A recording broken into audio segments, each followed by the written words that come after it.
Now, I heard some question or doubt expressed concerning the opening of the school in September. And I promise you, if I be alive and healthy and in control of my faculties, the school will open in September.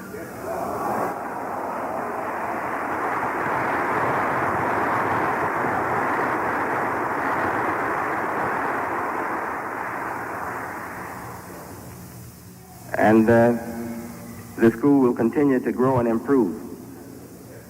There's no reason for us to back up. Now, as you know, this school has been traditional with us since the very start of Islam under the name Nation of Islam in North America, Lost Foundation of Islam in North America. For as far as I can recall, go back, there was a school.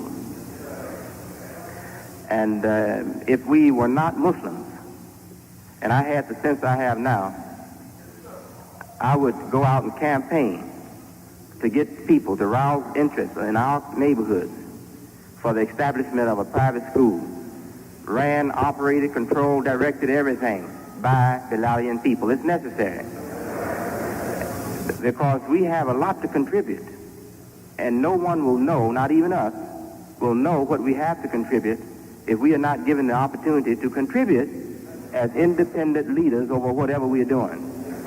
And that's what we have to have. And if you stick with me, and Allah bless us, that's what we're going to get.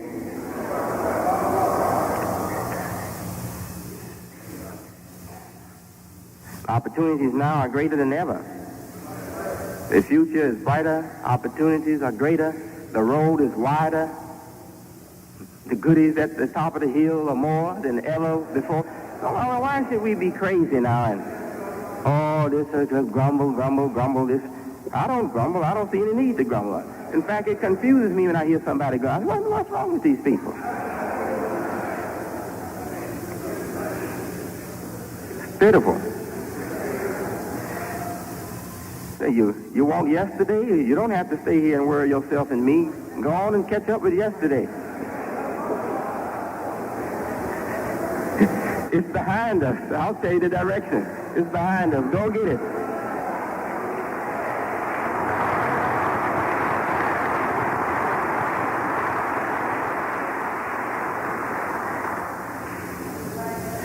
I would like to see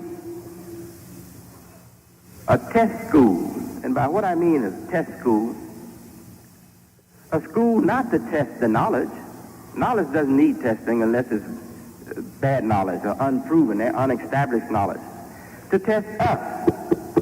We need a test school to test ourselves. To test the parents. To see how much we can get out of a parent as support for education for the young. We need a test school to test the children. To see how much can these children produce. Don't you know nobody out there but us are going to take the interest in our children that we take in our own children and to really develop them as much as possible? Nobody's going to develop them to their full potential but us. It's not their duty to do that. God has not put it in their nature to do that unless they are prophets or saints. If they're ordinary human beings, they're just going to do a job and do as much as they think they should do for the people. But those who are close to the person, those are the ones who can give the most to the person. And you mean to tell me we're going to be silly to never show leadership? Can you imagine how many private schools there are existing in the United States belonging to Catholics, Protestants, Methodists, Baptists, Presbyterians, Irish, Jews, Polish, many people, and they have leadership. When will you ever get leadership if you're going to question everything that's done independently by your own people? Oh, who's doing it? They're doing it. Did they check that out with the police department? Did they check that out with the mayor's office? Did they check that out with aldermen? You go to hell, nigga. Right.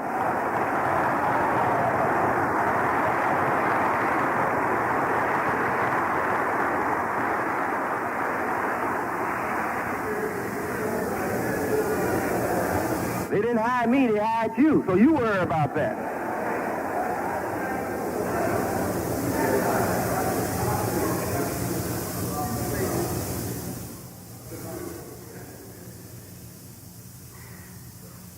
I want to see real leadership.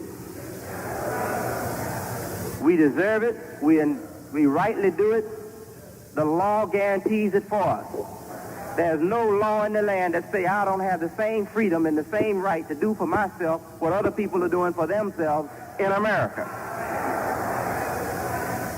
I have the right to go as far as they go, cover as much territory as they cover, go as high as they go. You've already proven that you have the right to go as low as they go and lower.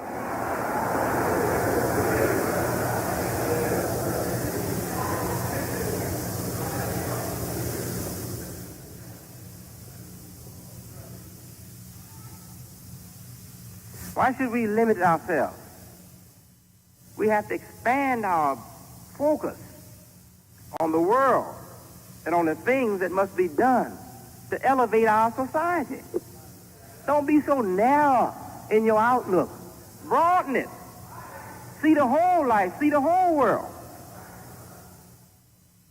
The late Honorable Elijah Muhammad, he turned the paper almost into a comic paper, trying to wake your mind up to show you that you have the right to do what others are doing. He showed city building, construction, bulldozers, and everything, tearing up the land and to show you that you have the right to do this. No one has written a law saying that you have nothing but the right to look at this, but not the right to participate or to do this. No, you have the right to do that. These people have said we are less than human beings in their law of just less than a century ago. They said that we were less than human beings. Now, if we continue to act like this, we prove them right. Well, I'm not going to let no half-human nigger take me down.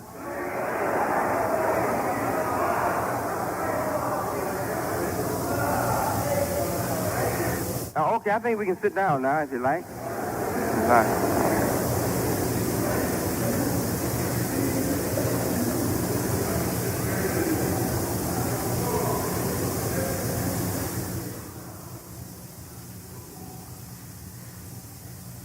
I'm going to make a proposal,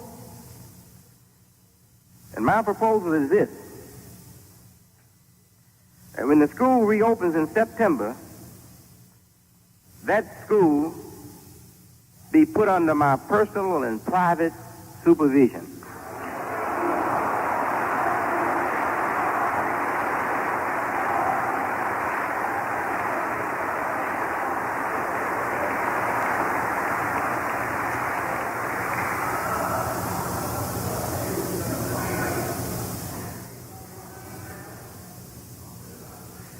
I'm requesting that I see everything that's happening week by week.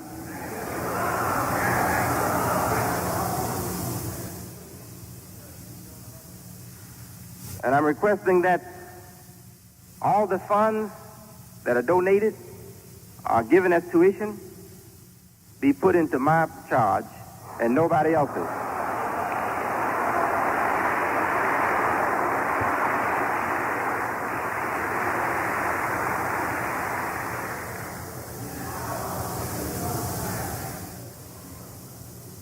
If you accept me as a leader, then I'll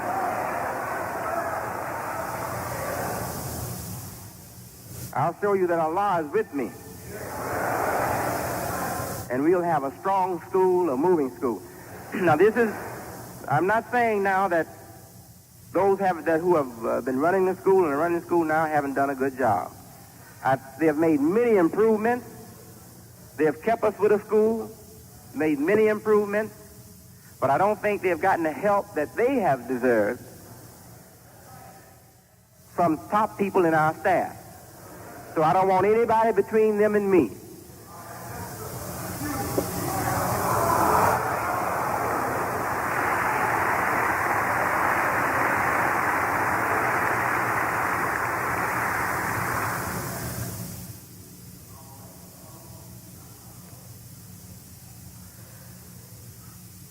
I hope that the day will come soon, and I believe it will. In fact, if you can hold on for another year or two, I believe it'll come within a year or two. When nobody who doesn't have the money to take care of the educational needs of their child will be forced to make tuition. That those who just don't have it and have a real legitimate excuse for not having it, they'll be given education, or their children will be educated free of charge.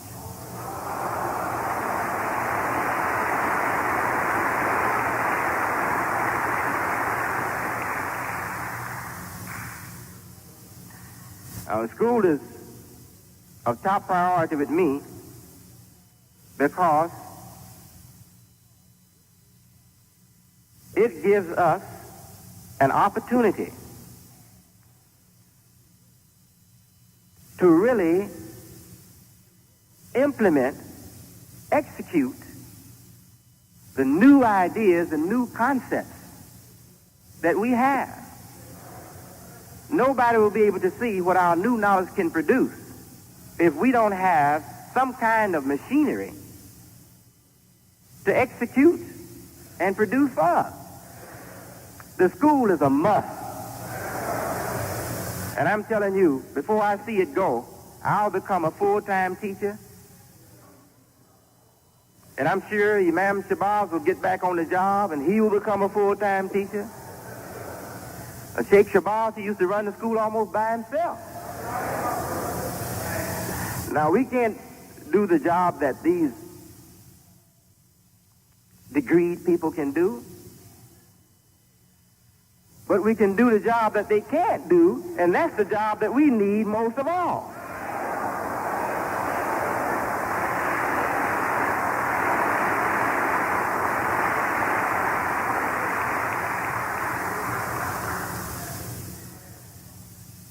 And I pray Allah that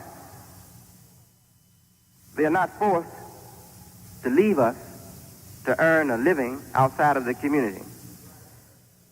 I hope that they stay with us and hang on. And I hope if they find jobs, they still find some time to give us some of their time here in this community. We have one brother who's been with us a long time, Dr. Shabazz, Abdul Alim Shabazz, used to be called Dr. Lonnie Shabazz. And I'm sure he's not going to leave us unless he's put away in a box. And I think he's standing here now. We stand up, Dr. Lonnie, Dr. Abdul Alim Shabazz.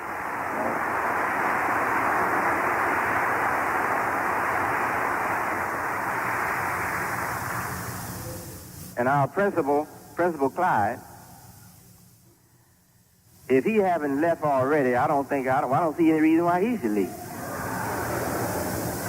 Because I'm telling you, I've never seen a principal with nothing to work with. The man even walks to work. I don't believe he's got a car. How you know that's not right? It's not right.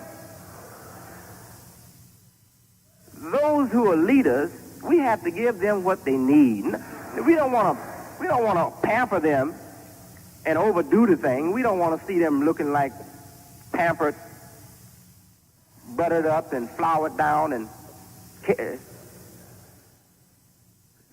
cared for babies or pimps or something like that. We don't want to see them wearing flashy jewelry or suits that cost $300 and $400, shoes that cost $60 and $70. We don't want to see them doing that. But we do want to see them with what they need in order to make their job possible. The man need a car. We should get him a car. I remember when we didn't have nothing but 100 people.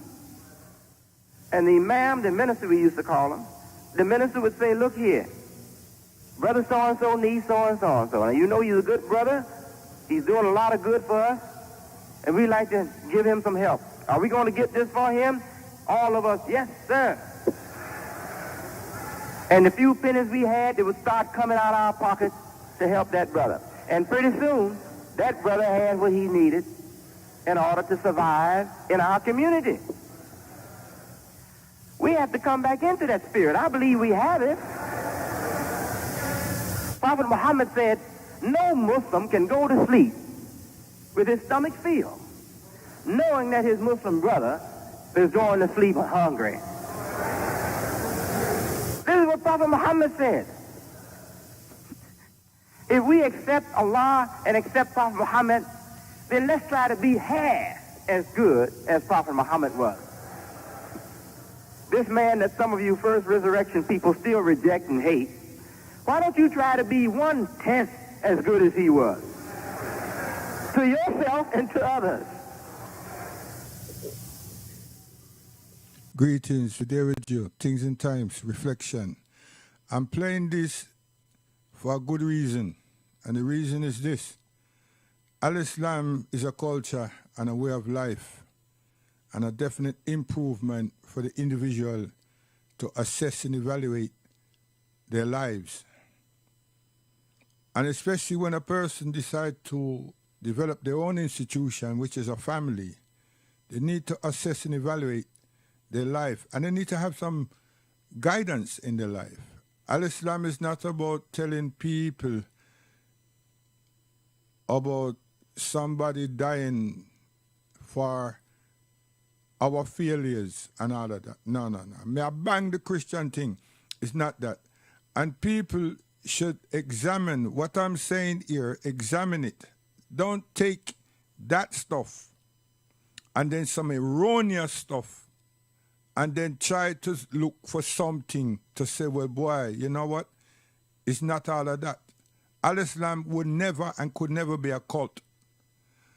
Al-Islam from the 50s, yeah? The 50s, listen good enough, from the 50s, over 6 million books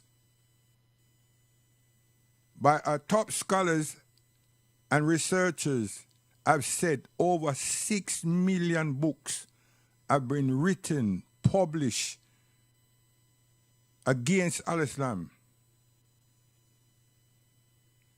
Against Al-Islam by Europeans.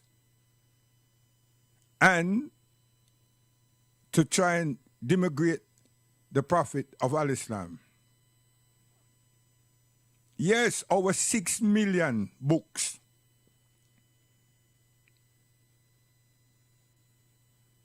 And you can read and research that Muslims have not written anything derogatory about their Jesus Christ, to which we don't know who that is. We know Isa, we know Yeshua, but we don't know that title.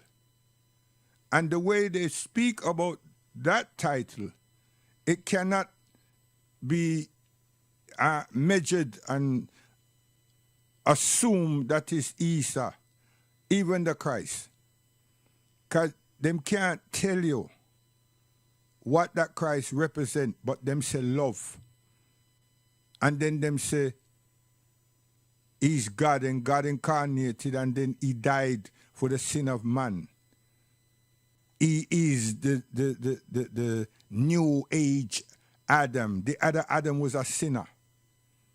All of that nonsense. And if you don't have a mind of your own and you haven't read the Bible, you'll be hook, line, and sink with it forever and ever. Because obviously it sounds charming. No one is asking, what does it require of me? There's no instructions there for people. It doesn't tell a person what to do. It's like a Hollywood movie telling you, giving you the script is all about the action. It doesn't tell you what to do. It doesn't tell you how to sort out anything. It doesn't tell you how to shape up and be an excellent human being that the Almighty, if it's the Almighty we're talking about, has created us for.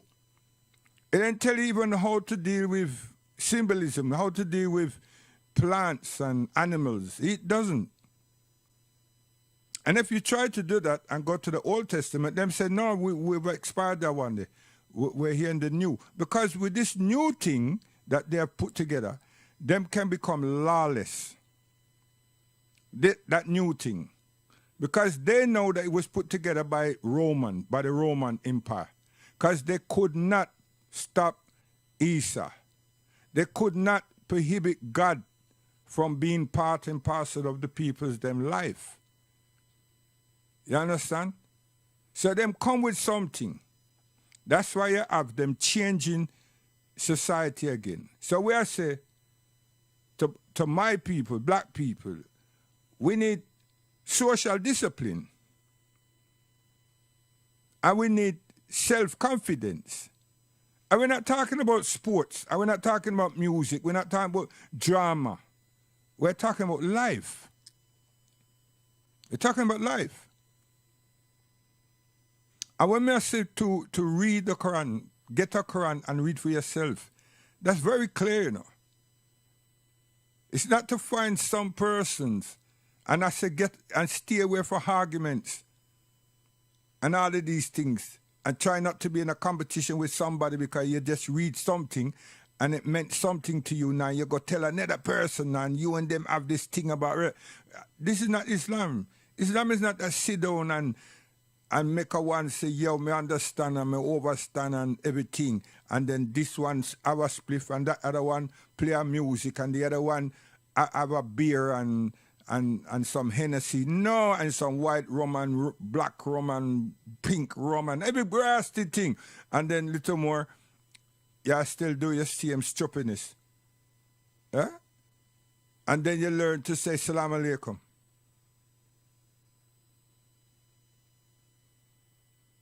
What's that? If you but know what it means and the implication, then you think, says, boy, I mustn't say that until I live that something, you know. Yes, can you tell somebody, peace and blessing of God Almighty be upon you. And him say, wa alaikum salam rahmatullah. Huh? And the same unto you and your family also. Hey, but there's no peace. Where's peace? When you're over there, so try peep round the corner and try get something from somewhere because you try to justify something that don't need justifying. Read the something for yourself. And then when if you don't understand something, there's thousands of Muslims around. And just say, take the Quran and say, listen, I've been reading this here and everything. But you see that bit there, say you have to clean yourself for the prayer. What is that? And the brother will tell you, say, wudu. And just to check it, let him tell you what he must say. Record what he says. And go ask another one. Unknowing to him. And you see, you will get the same thing. Only thing is, he may say slower. And if him start using accent, say, listen, tell it to me in English. Clear, plain English. And you see, right, it's the same thing he must say. Huh? Wash my hand. Wash my mouth. Clean my nose. Stone. Every time you go pray, him say, if you did not break wind or use the toilet to urinate or some solids, then you're good. But if you know that you've used the place of nature call you, you have to. You understand? And in general terms, you should. Because you're working, you're doing all kind of thing. And wudu give you an opportunity to relax your mind. Relax your mind and prepare yourself for worship. And then they say, wow. So when I do that 5 times a day, I said, yeah. Now you look upon that like it's work, hard work. And then someone said to you, so what do you do in between that time? Nothing, idle. But then the same place that you go call doctor, hospital, they do the same. They do the same. At least they should. The doctors. The midwives, staff nurse, and sisters, them do the same. In their profession. Social discipline. Social discipline. You understand? Al-Islam. And that's what we require. There's no two person that gonna come and tell you see that them a read this Quran yesterday, boy, and this is what it means to me. And the next Muslim say, yeah, you know what?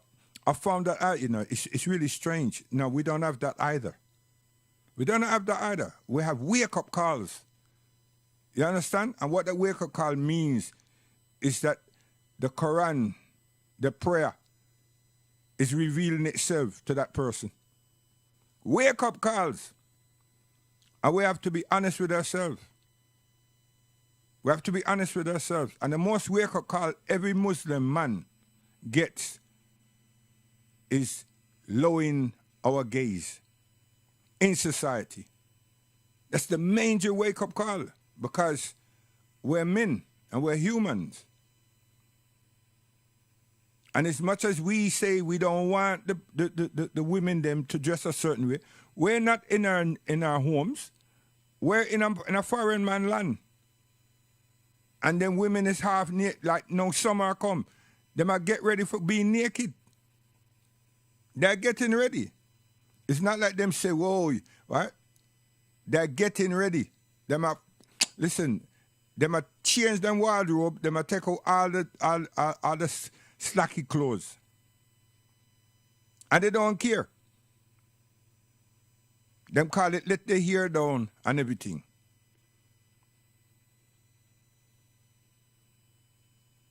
You understand? Al-Islam. So now I want to play something about Bilal.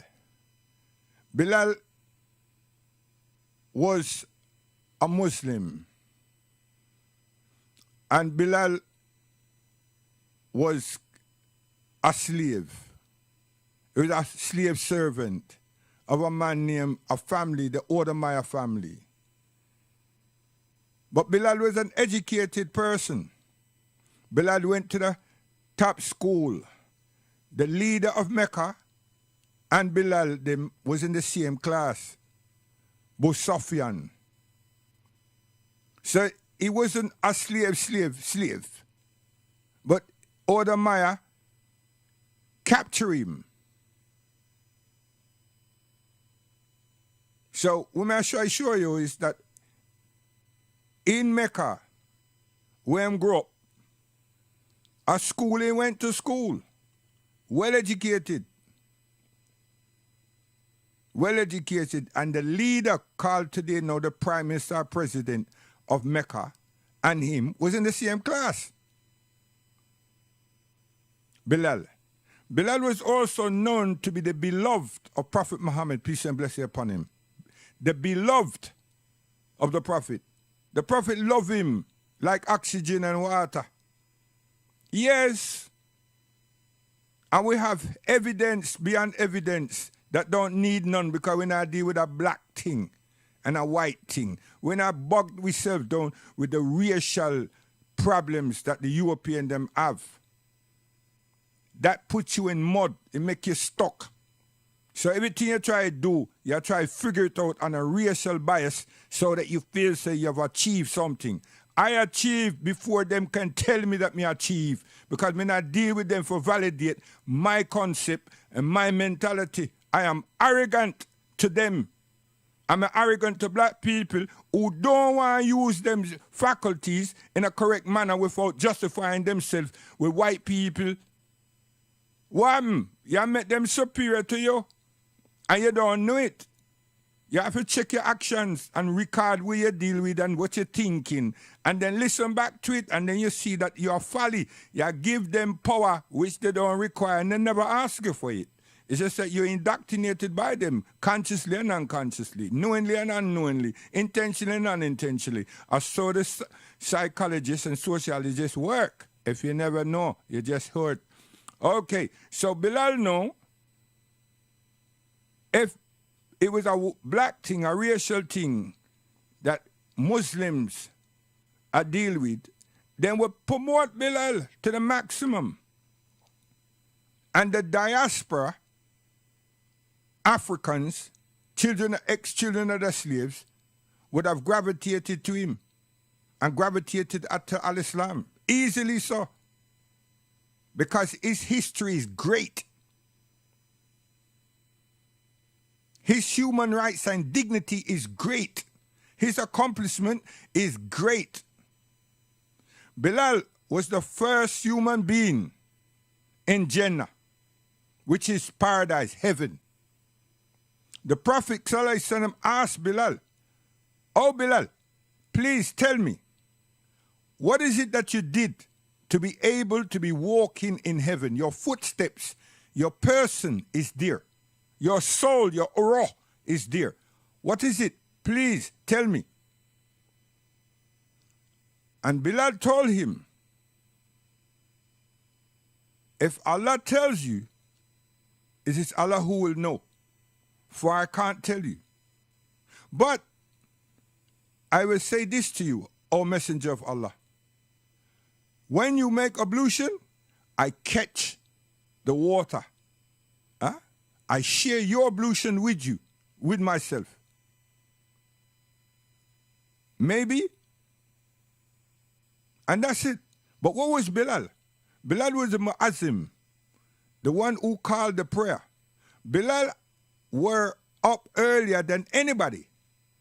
So his duty, him take his duty like this. He would get up, wash, make ablution, and go and wake the Prophet. Go and call the first azan, and come back and catch the Prophet making ablution, washing himself, and he will join him. Then he will leave with the Prophet and go to the masjid with the Prophet and call the second azan, which means that the prayer commences. And he will do that every day. Every day, 5 times a day. So what was he? A timekeeper. What was he? A dutiful, diligent person. What was he? Very obedient. Did he learn this in Islam? He was like this from he was born.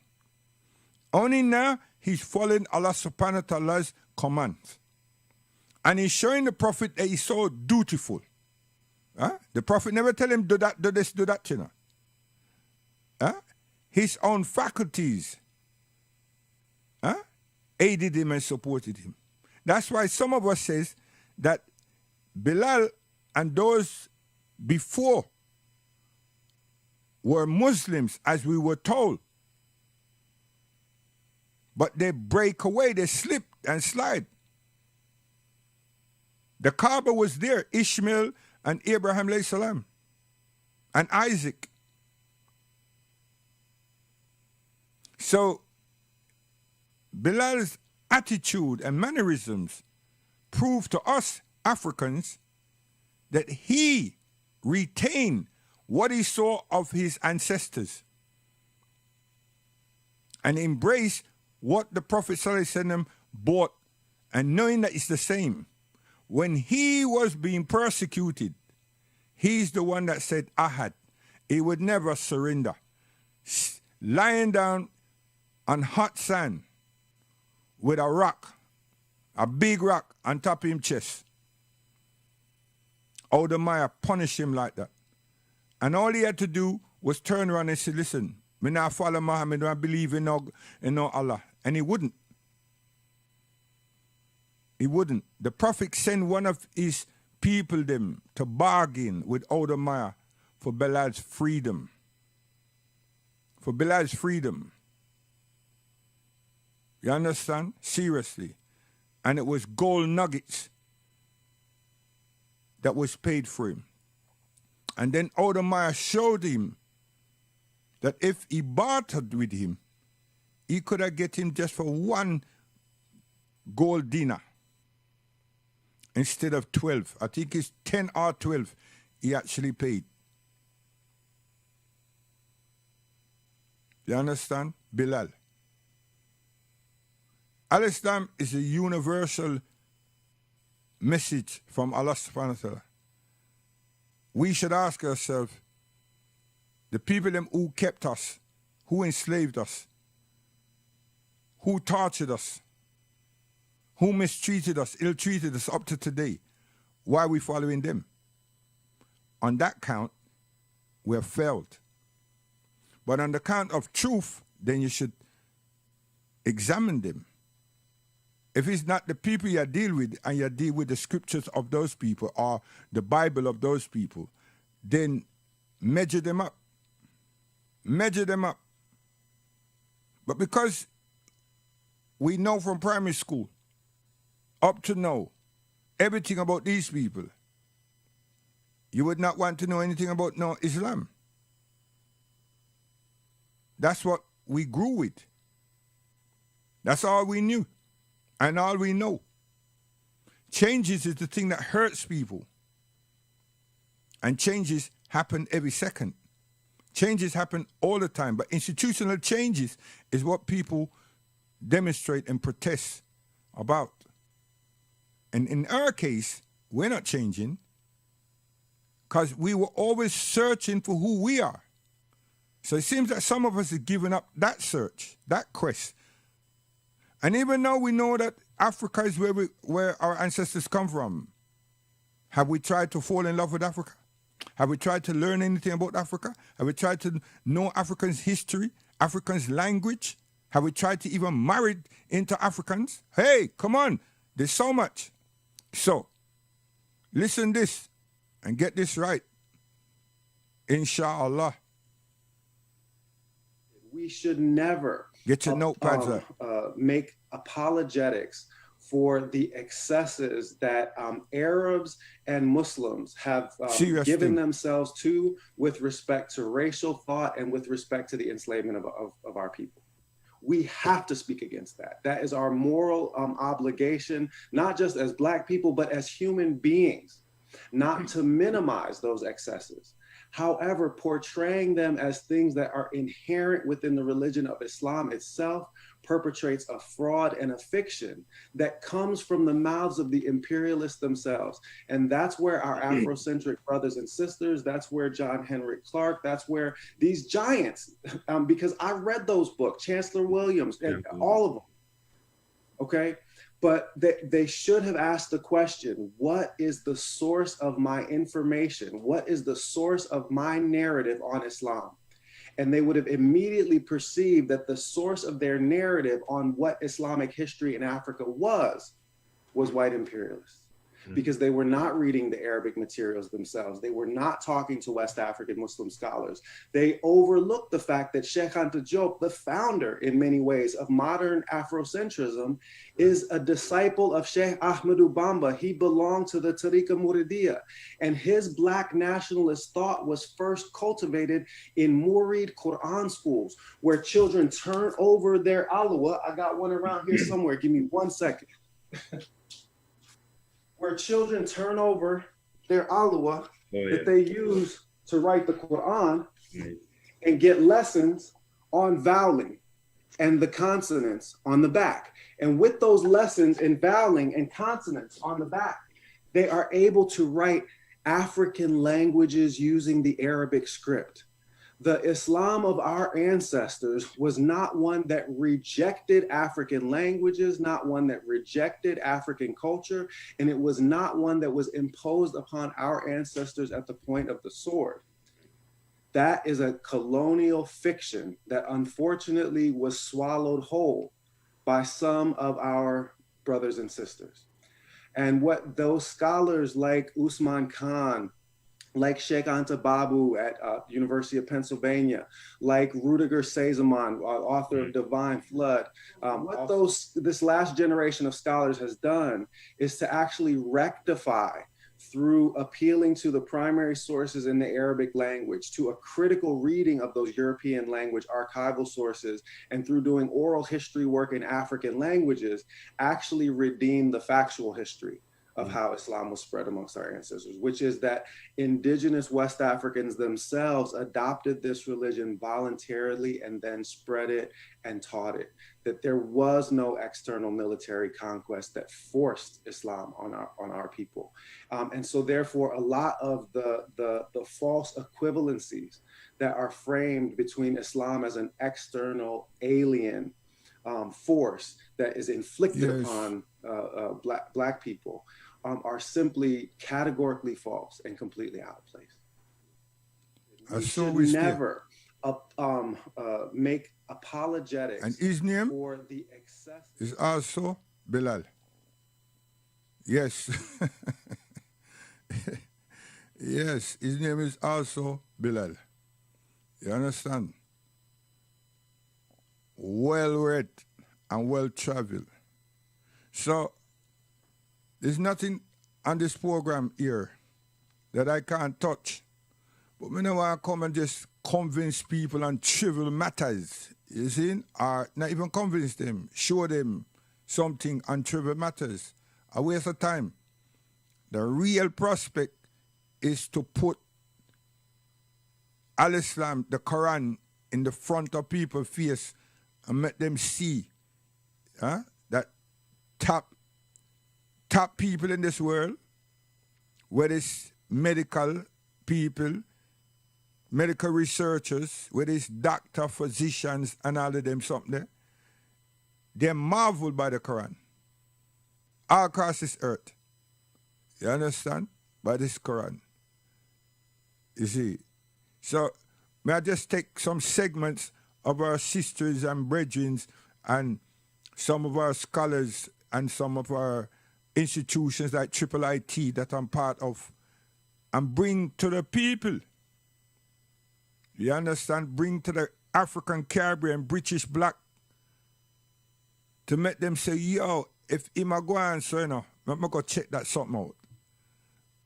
You understand? I bent the rules for far long.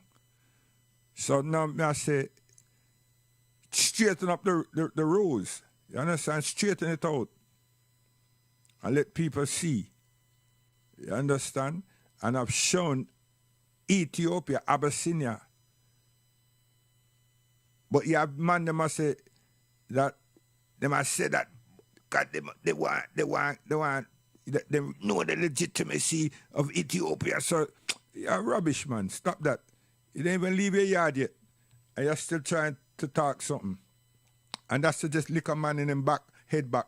Because the argument, they're weak. It can't work. Can't work. You understand? Because we get historical facts. When I get Caucasian something, hey! You understand? We get historical facts. And even the Caucasian them look and say, yo, they're marveling. Because what? Huh? So I said to the man, them, the Rasta and everybody else, oh, you could give up the Lion of Judah for King James. How is that possible? How is that possible? Stop it. You're not dealing with nothing. You just want to argue. You understand? And your argument now work. Because we can go to court. Watch this after you wash your hands. Come, watch this. And get your notes.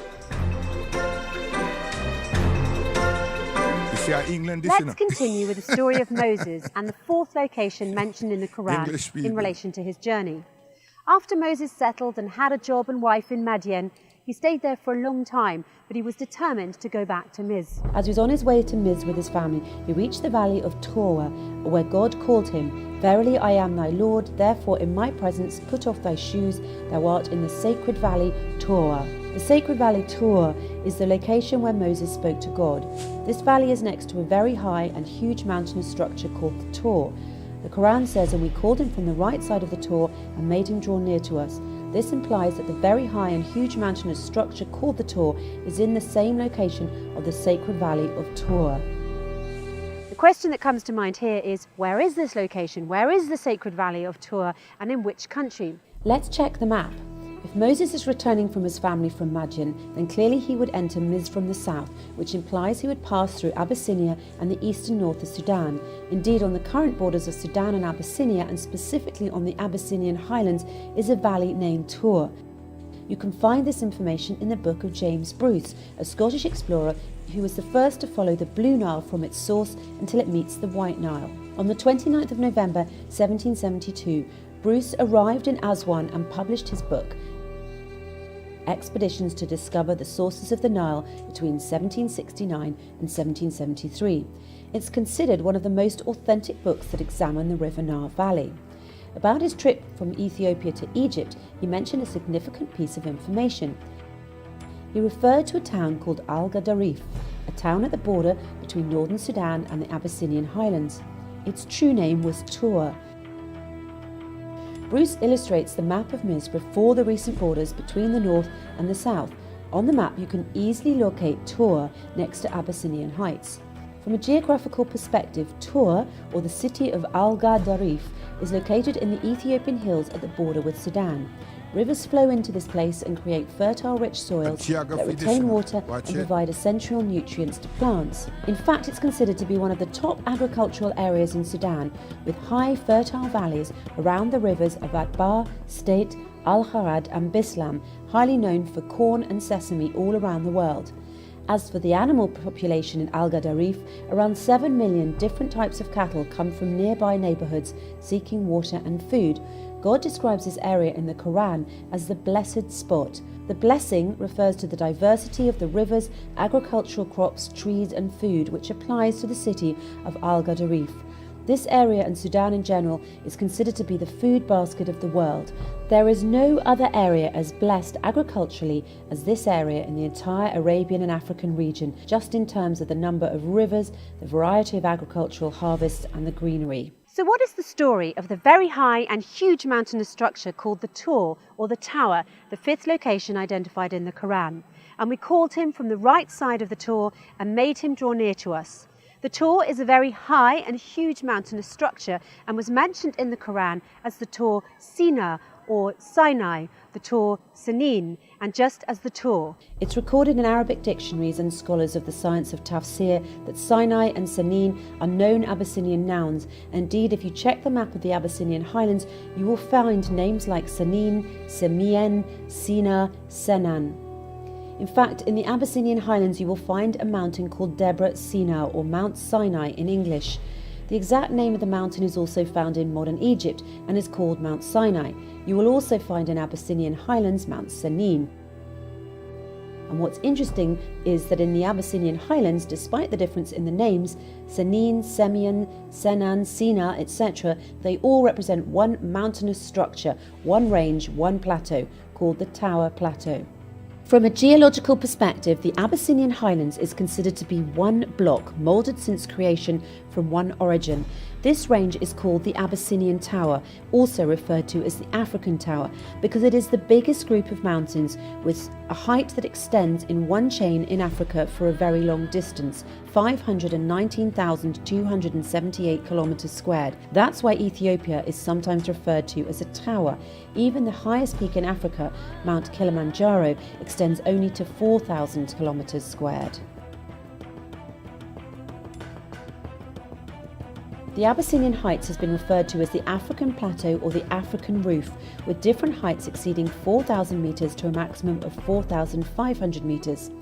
As for the Sinai or Sina mountain in modern Egypt, its average height is only 2,300 metres, and the area of Sinai altogether is 61,000 kilometres squared. Most importantly, the Sinai that you know today in modern Egypt was not called Sinai in the time of Moses and the Pharaoh. It was called Mafkat, which means the land of turquoise. Also, the so-called Mount of Tur in Sinai in modern Egypt was then called Retho. There is no single evidence of the usage of the name Sanin or Sina for any of the mountains in the turquoise land that was later named Sinai or Sina. The Quran has to refer to known nouns with the real names as they were used at the time, and there is no mention of Mafkat or Retho in Moses' story.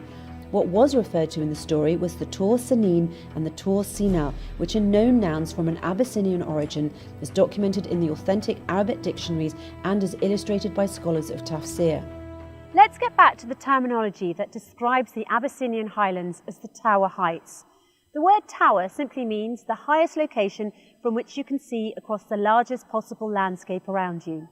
There's nothing as high and nothing as big as this spot in all of the Arabian and African region. To further simplify this, the word tower originally comes from tour in Arabic. The word tower in French is tour, in Spanish it's torre, in Italian also torre, and in German it's turm. It's clear they all come from the same word, the Arabic word tour. Of course, this is no coincidence, because if you look in the Oxford English Dictionary, you'll find that the origin of tower is Tur. It's also worth noting that there's another name for the Abyssinian highlands, that is, the water tower.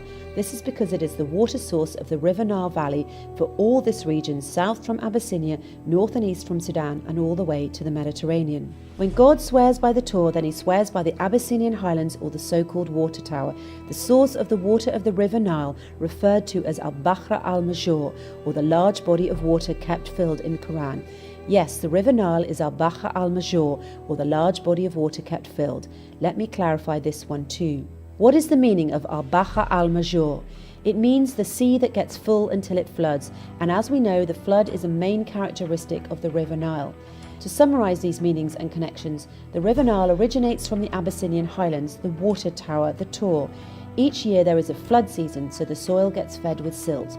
This natural flooding phenomena is what created the first civilization in history, the Nile Valley civilization.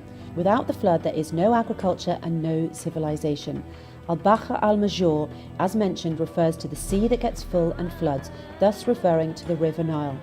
As we answered before, the word al-Bahra in Arabic and in the Quran is used to refer to both river and sea. In a nutshell, the Tur is the source of al-Bahra al-Major, or the River Nile. At this point, you might also wonder, can there be a water stream that fit the definition of al-Bahra al-Major other than the River Nile? Well, what are the odds for a location that connects all the aforementioned dots, a location that meets the specific characteristics of the Tur Sinin, the Tur, the Valley of Tur, and Al-Bahra al-Major, as referred to in the Quran, other than the Abyssinian highlands? In the Quran, also a tree springing out of Mount Sinai which produces fat and relish for those who use it for food. On the top of the Abyssinian highlands there is a belt of trees that extends to Senegal in West Africa. It's called the trees of shea butter that grows only on the equator, and their fruits contain butter that has an ivory colour. The shea butter trees only grow in Africa on their own accord without interference by humans. They're a blessing from God to the Africans. They support the people in their lives so they can use them in their nutrition, as a medicine, and to protect their bodies from the heat of the sun. The shea butter tree is also called the tree of life. It's a source of income for Abyssinian and African women because women in Africa are the ones who gather the shea fruit, wash and dry it, and grind the seeds to extract the butter. This tree has an extended lifespan, producing fruits for more than 400 years. Compared to other trees, this is a very long time. For example, an apple tree lives for 45 years at most. The belt of shea butter trees covers an area of more than 3.7 million square kilometres. It's the longest belt of trees on Earth. Some Tafsir scholars explain the verse, also a tree springing out of Mount Sinai which produces fat and relish for those who use it for food, as referring to the olive tree and the olive oil that comes from that. However, there's a big difference linguistically and otherwise between oil, zayit, and butter, den. Scientifically, oil is liquid at room temperature, but butter is solid at room temperature. And if what is referred to is an olive tree, the Quran would have said which produces oil, same as God said before about the oil tree, whose oil would almost glow. To summarise, as Moses was returning to Misr from Midian, Yemen, God talks to him at Tur Valley, that is next to the Abyssinian highlands, the Tur, at the Sudanese-Abyssinian border, which is currently called Al-Gadarif, which was the southern part of Misr before the British colonisation. So that man can use his eyes on zoom and see. Yes, that's what's important. Allah subhanahu wa ta'ala knows, you understand, how we would act and react. See?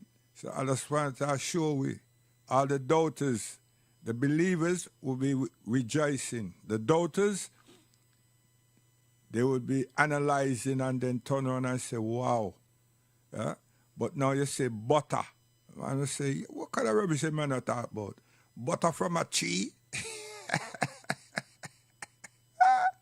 And then them hear the word shea butter, and them hear that before, them hear that somewhere, you know what I mean, in their movements around the regions within England. See, them hear it. But them say, wow, I don't know, nobody never tell me. You see?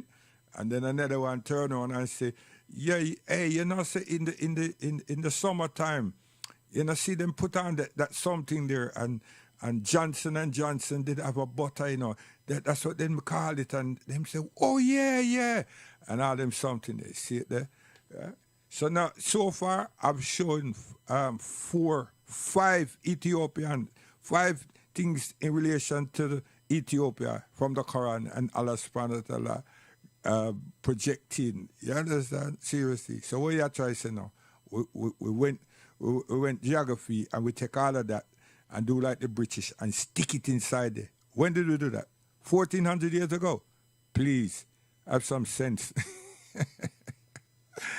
We are work with self, man. Come.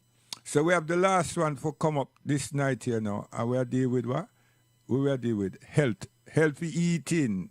Healthy eating. Oh gosh, man. Mr. Best, you're going good, you know. Watch it.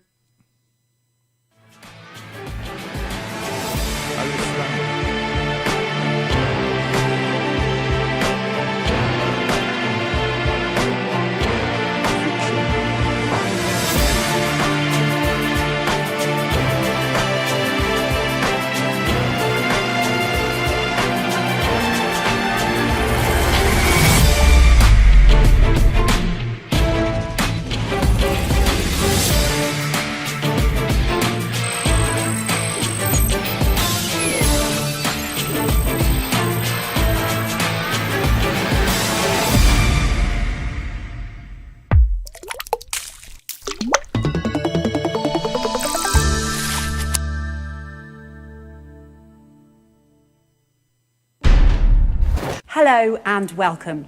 Today we're going to answer an important health question. Does religion play a major role in your overall health, specifically when it relates to the ratio of omega-6 fatty acids to omega-3 fatty acids in your diet?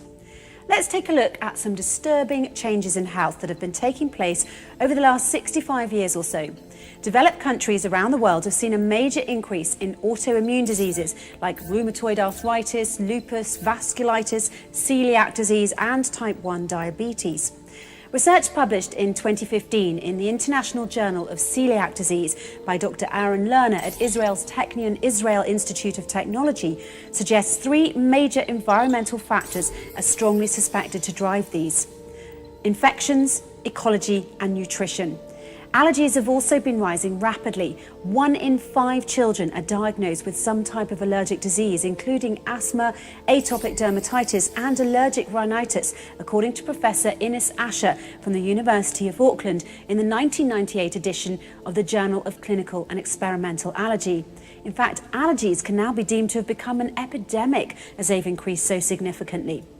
Professor Thomas Bieber at the Department of Dermatology and Allergy at the University of Bonn is considered to be one of the most famous dermatologists in Germany today. His paper, published in the New England Journal of Medicine in 2008, reveals 15 to 30% of children suffer from atopic dermatitis, a number that has tripled over the past 30 years. Dr. Valma Harjutsalo at the Folkhälsan Research Centre in Finland stated in The Lancet in 2008 that type 1 diabetes has now become a serious problem affecting children at a much younger age than ever before, especially in Europe. Crohn's disease, ulcerative colitis and primary biliary cirrhosis, 3 different forms of irritable bowel disease, are also rising at an alarming rate. Interestingly, during this same time, a wide variety of infectious diseases have been on the decline, thanks mostly to vaccines, antibiotics, and improved hygiene habits. This has led many scientists to look at diet as the cause of these increases, specifically the proportion of omega-3 fatty acids to omega-6 fatty acids. Dr. Artemis Simopoulos is the founder and president of the Center for Genetics, Nutrition and Health in Washington, D.C. She's published a lot of research into the relation between inflammatory and autoimmune diseases and the ratio between dietary omega-3 and omega-6 fatty acids. She states that the optimal ratio of omega-6, which is inflammatory, to omega-3, which is non-inflammatory, should be 4:1 or lower. The problem is that in most Western diets, the ratio is currently an extremely unhealthy 15:1 or higher. This markedly higher ratio of inflammatory omega-6 leads to a host of illnesses and diseases: cardiovascular disease, obesity, rheumatoid arthritis, cancers of many types, depression, etc.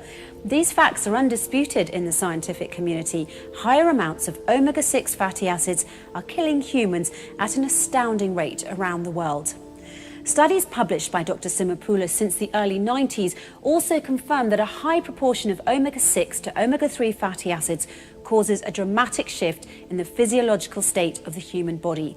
When omega-6 is more prevalent, pathogenesis of body tissue occurs, including prothrombic, pro-inflammatory and pro-constrictive states, all of which are the very causes of disease. On the other hand, Dr. Simopoulos says scientists have found that a diet higher in omega-3 fatty acids is therapeutic and preventative.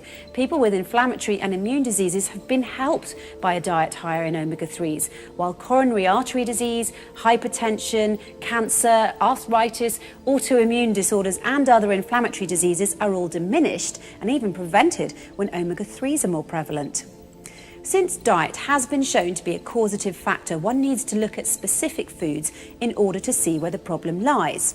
Pig or pork, for example, produces higher levels of omega-6 by synthesis, which is why it has a much higher level of omega-6 fats. Pork contains up to 14.2 grams of omega-6 per 100 grams of fatty acids, in comparison to the meat in cattle or sheep at 2.4 grams and 2.7 grams respectively, as stated by Dr. Michael Enser and his colleagues at the University of Bristol in the Journal of Meat Science in 1996. The reason for this is explained by his university colleague, Professor Jeff Wood, in the 2008 edition of the journal. Professor Wood says it's because all omega-6 fatty acids present in the diet of pigs pass through the stomach unchanged. Then, while in the small intestine, they are absorbed into the bloodstream and incorporated into the animal's tissues as is and unchanged. While in ruminants like cattle and sheep, dietary omega-6 fatty acids are degraded into different fatty acids in their stomach, a process called microbial biohydrogenation. Because of this, only a small portion of dietary omega-6 fatty acids, approximately 10%, are made available for incorporation into tissue fats.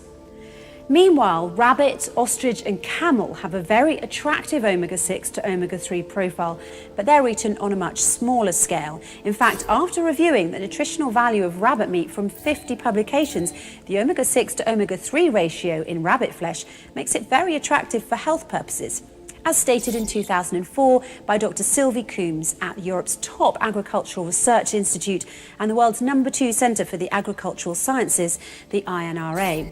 Camel, as well, has been found to have an ideal ratio of omega-6 to omega-3, almost 3 to 1, according to Dr. Omar Abdelhadi from Sudan's University of Cordovan, writing in the Journal of the Saudi Society of Agricultural Sciences in 2017.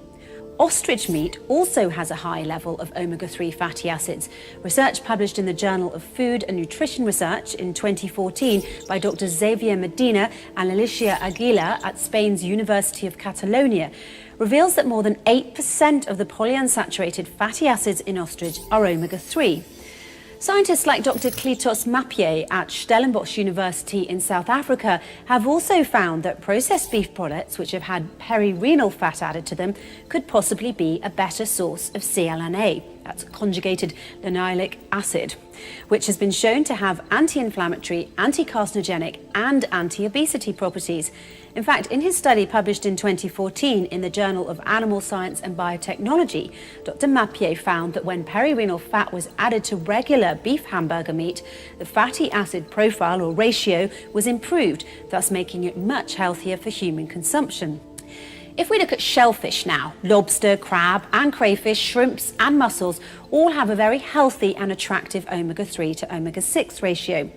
This has been demonstrated in a number of articles published by Dr. Sara Barrento at the University of Porto in Portugal and Swansea University in Wales, Dr. Magdalena Stanek at Poland's University of Technology and Life Sciences, and Dr. Sival Denikabasi at Sinop University in Turkey.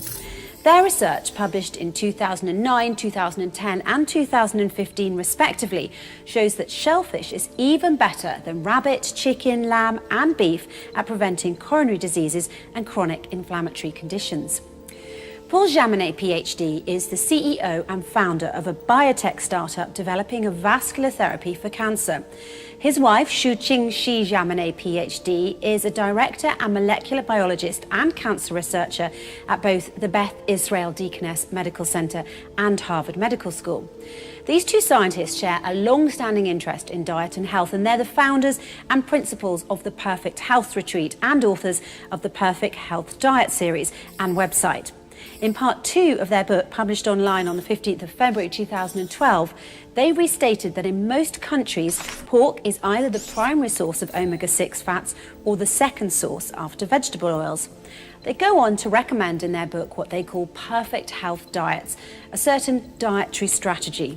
In brief, they say that the highest sources of omega-6, like pork, must be removed or greatly reduced in the human diet, while the sources of omega-3, like seafoods, especially shellfish, must be added in order to stay healthy. A dietary strategy which is already approved and recommended by all doctors, nutritionists, and molecular biologists.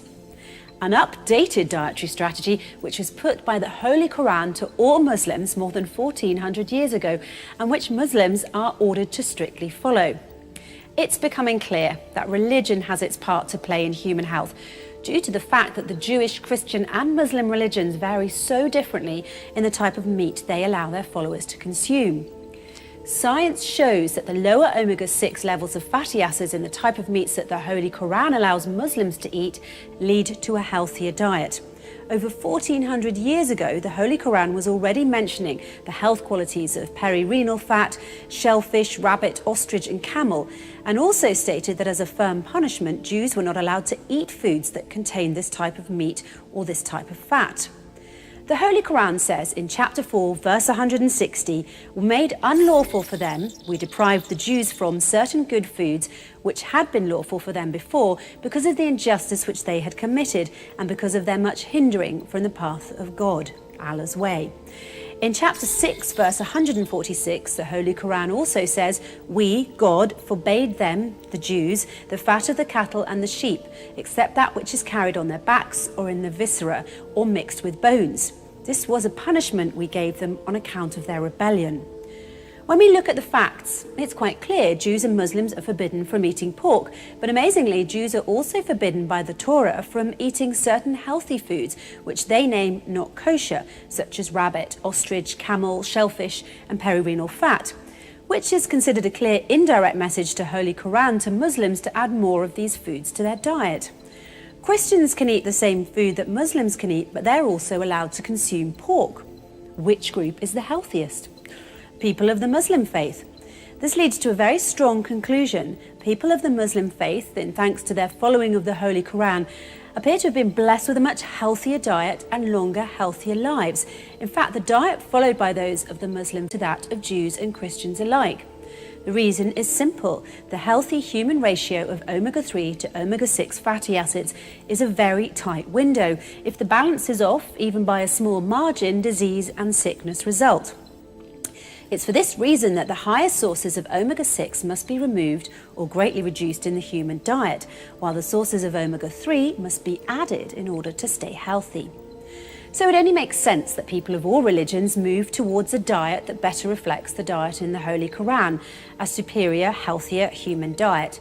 Muslim countries simply don't suffer such a prevalence of autoimmune diseases or allergies.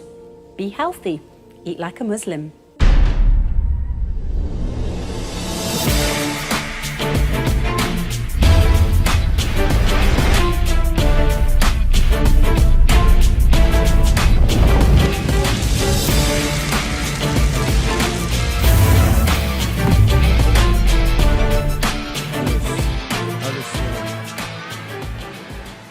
Surrender to Allah subhanahu wa ta'ala alone, not to man, whether it's Rome, England or America.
talk, no matter how you try, no matter how you lie on me, you just won't see me no more, because I crossed the river Jordan.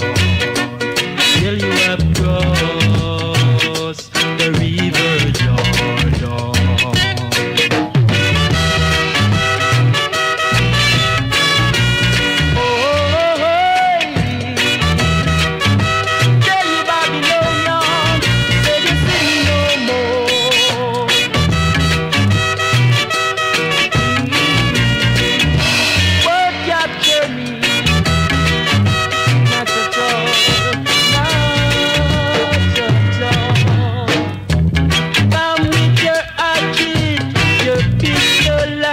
Shotgun, you just won't capture me. That's what I say. No matter how you try, no matter how you lie on me, you just won't see me no more, because I've crossed the river Jordan. I tell you I've crossed the river Jordan. So no Babylonians, you won't see me no more. I tell you no Babylonians, you won't capture me. I am going all the way, you won't see me again. Tell me Babylonians, why you won't capture me?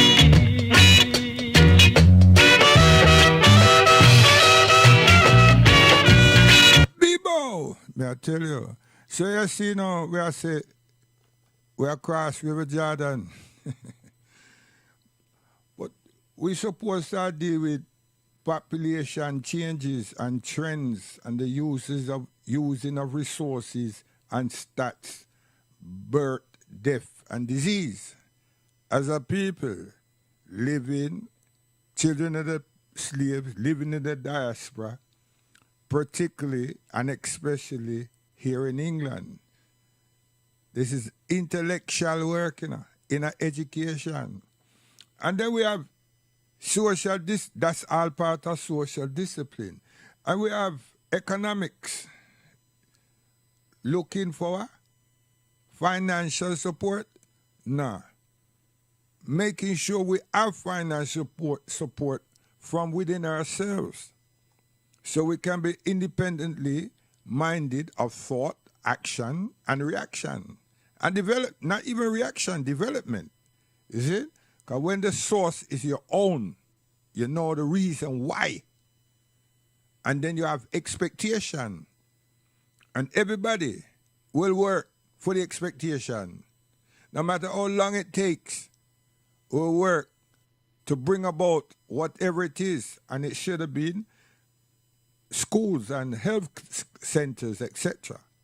So I played my imam explaining to the community during that time how important the maintenance of the school or the schools should be, and why the schools them should remain independent.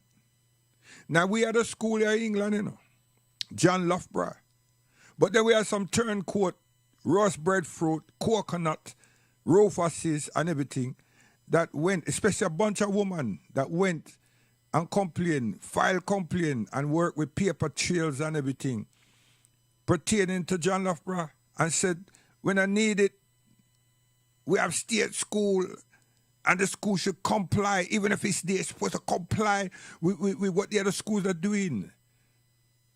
And they were speaking from afar, because the school was complying with the national curriculum. It's just that it also had a Caribbean African curriculum. Naturally, it belongs to us. Belong to us. And I want our students for the futures to understand where them come from and to see us as valuable people and essential people. not just courageous athletes. Hey, but these people would not give up. Because the young socialists that made out that they were with us show them how to keep this thing going. Till they broke the backbone of the John Loughborough School. We weren't getting A-level results until then. Not until the demise, you know. When we got John Loughborough School, and I say we as African Caribbean in England, we weren't receiving A-level results, you know. We were being railroaded into motor mechanic. There's nothing wrong with it. And carpentry and plastering and demolition. You know how much of our young people them became demolition worker? Knocking down and cleaning bricks. And then when that job is not there, then become road cleaner, driving them council lorries and picking up garbage. I know it's money, but guess what? Them just left school. They just left school. Which parent want to see them child left school and start picking up garbage and can't think about what to do because they were told? Huh? And this child here want to be a liar. The girl then want to be a nurse and a doctor and teacher. And the people that discourage them. But what did John Loughborough do? No, man, encourage, motivate, right? And we excelled. But here comes this group of I don't know if they were feminists, I can't say that. Huh? And we had Bernie Grant at the time, and him never pick up the mantle to say, yo, leave this thing alone. Mind you, is only one man. But he's gone, and we never know if he took that as a priority to just, we don't know. I don't know, but I'm letting people know he was here.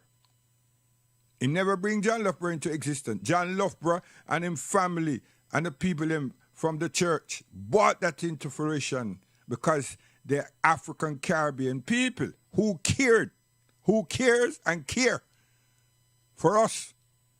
Not the people who look for government money. No. Not the people who are raised pastors. No. The people that deal with shepherds. Not the people that being disgusting and look upon every young female and say about them want to baptize them because the Lord something tell them that them supposed to do that. No, nothing like that ever happened with John Loughborough. The church or the school, no disgusting nonsense. But that is a history. How much people know that and recognize that? Because some people say, what is he talking about? What is John Loughborough? What's he all about? I never hear about that. See? So, are we writing? So, economics, social discipline, looking at research across the board in relation to what we require. So we require good health, good education, and health means shops. And obviously we need some place that we can look after the money and have exchange and everything. So that means bank. Look at us. Everybody else, every other group, racial group, have their thing. We're the only one that comply and make people believe that we're British. Hey! You understand? And then they make us lazy. Because we not use our intelligence. So the only thing we've been doing and still didn't organize it properly is music. That's the only thing. only thing. And with all the money that we made from it, or should have made from it, and have made from it for other people, we ain't got nothing to show for it. That is sad. That is very, very sad. That's blatantly sad. But nobody want to look at it like that. They say, cha, yeah, go and somewhere because you not get nothing. Me, I am very, very happy. Let me tell you. Me only unhappy is part of my family. But I am happy. And even if we take that out of the equation, I am very happy because Allah subhanahu wa ta'ala gives me life and increase me. And sometimes I'm wondering, why am I getting something? Because I fall short. You understand? So maybe it's because I never forget La ilaha illallah. Hey, you understand? Seriously. And I don't ask Allah to make basketball team win or football team or any goddamn team. I'm not that stupid. I ask Allah subhanahu wa ta'ala to forgive me and bless me and forgive my father and my mother and raise them. You understand? Seriously. And bless my family. When I ask Allah subhanahu wa ta'ala to give me a number one hit, and yo, come on, man, that's nonsense. You understand? That's sheer nonsense. Seriously, sheer nonsense. So all this. Oh, sorry. Social discipline. Yeah, economics, and we should have had a lot of people deal with the research. Not them people that keep coming up and say, them know if you build this pyramid and everything. But those people have good intention, right? That means they're actually thinking on how to get something happening. But they're following somebody else's narrative and everything, and they're trying to make it their own, and then they try to sell it to us, and then we are examining it, but we really ain't examine it, but we are say yo, and another one I say nay, and then, you know, and then sometimes the people let themselves down and let us down, because them start the thing and people make moves, and then twos, everything fall on its face. And them have an excuse that this and that happening, them had to go away and everything. And then nothing else will happen again. Right? But the thing that we had, that our parents, them who came here, right? You know what I mean? That was bought here. And them developed something called partner, susu.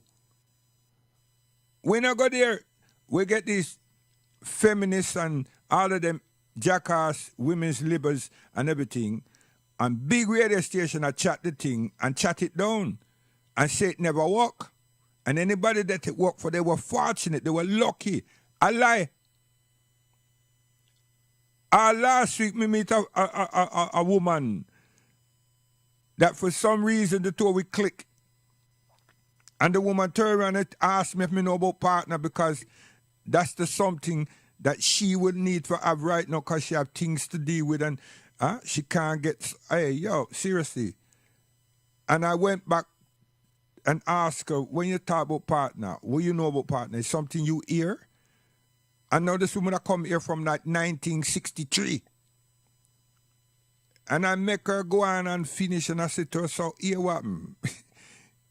I need to introduce you to a set of people that we can sit down and them can record this journey in relation to partner, because partner get the worst type of some talk.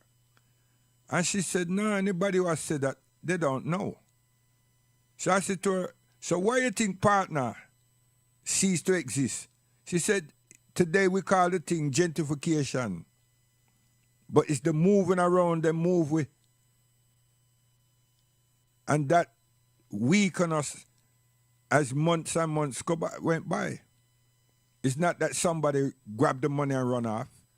Them kept moving us around. And you know it was hard to get a room, not a flat. And then people, they split up. And then one day you're there Brixton or you're there Dalston, and somebody sees somebody that tells somebody that them see you. And now you have to find them, and they could be in a Peckham, they could be in a Brixton, they could be in a Clapham, They could be in a Stockwell, all these places, and Willesden and Ray. And then next thing you hear, people is in Luton, and you say, where the hell is that? And Reddings, and Letchworth, and Hitchins, and all these things. And I said, wow, so you was here? She said, wait a minute, I don't tell you, she said 1963 me here. So when them tell us that this person and that person down there, no, you earn your money and you want to run partner, you can't. You have to try find the place. And then how you going to get the money down there every week? So that's a no starter again. And the people that you're surrounded with is now about trying to know them. And these people now don't want to be known. So I said, so you've been through that too? She said, listen, our parents, yeah, their time was special. But true, we now as their children, our time wasn't special because people know them speak to you. You can go a party, you can dance and everything, but to do things, it weren't happening. Weren't happening. The time when it start happening is when the police arrest we. Then we start cling to one another. But until such time, that relationship of giving this person my £5 when a week come or £3, those type of relationships would never happening. And the people who are responsible for running these partners all around Camden and Shepherd's Bush and Islington, they were missing.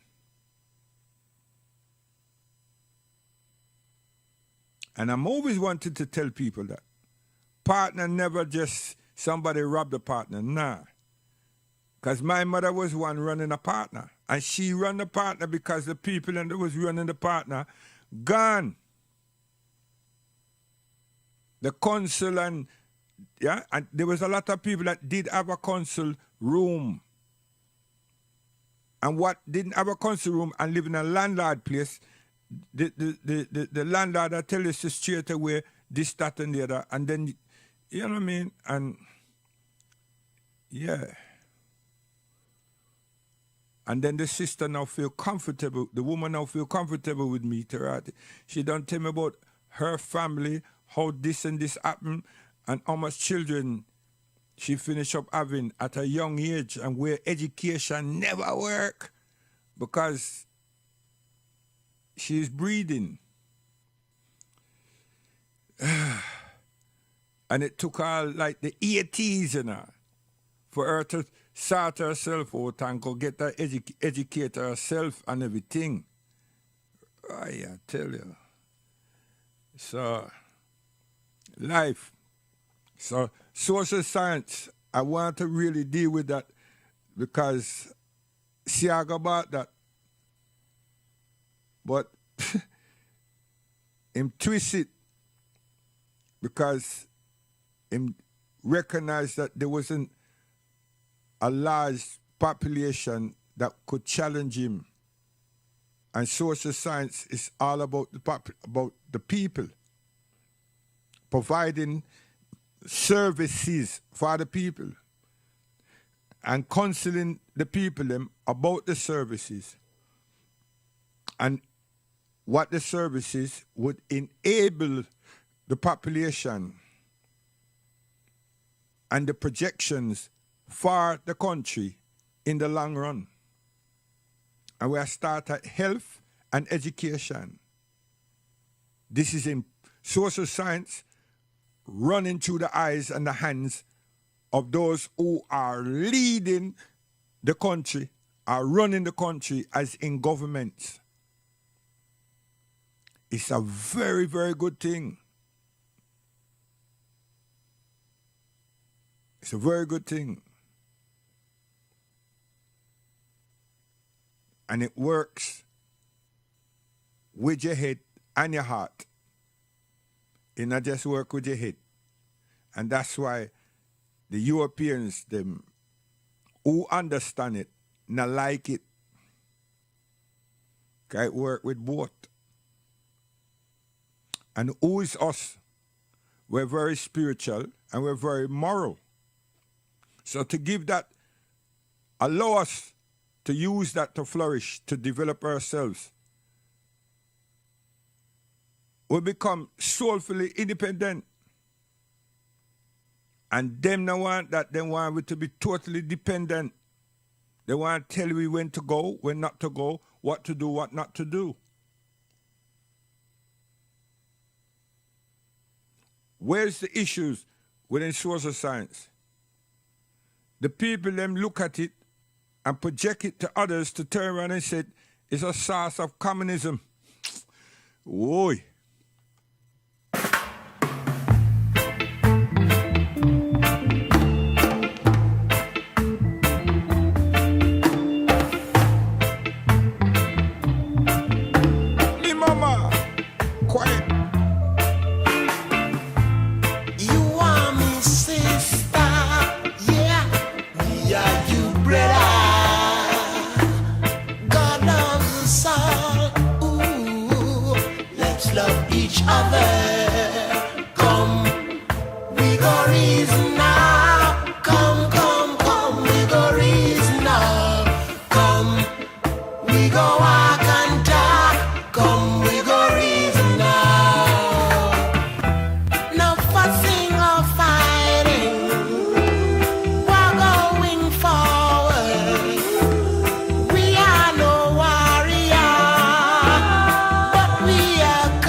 And social science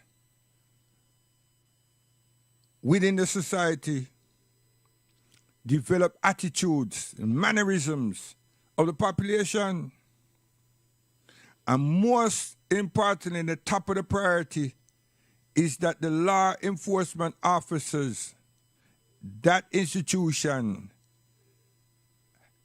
has got to recognize its functionality as within people that supports the general population and not be harmful in any which way or form, because their duty is to combat crime and aid and support people, not to denigrate people, not to be hostile to people, but to project the social demographics of the society.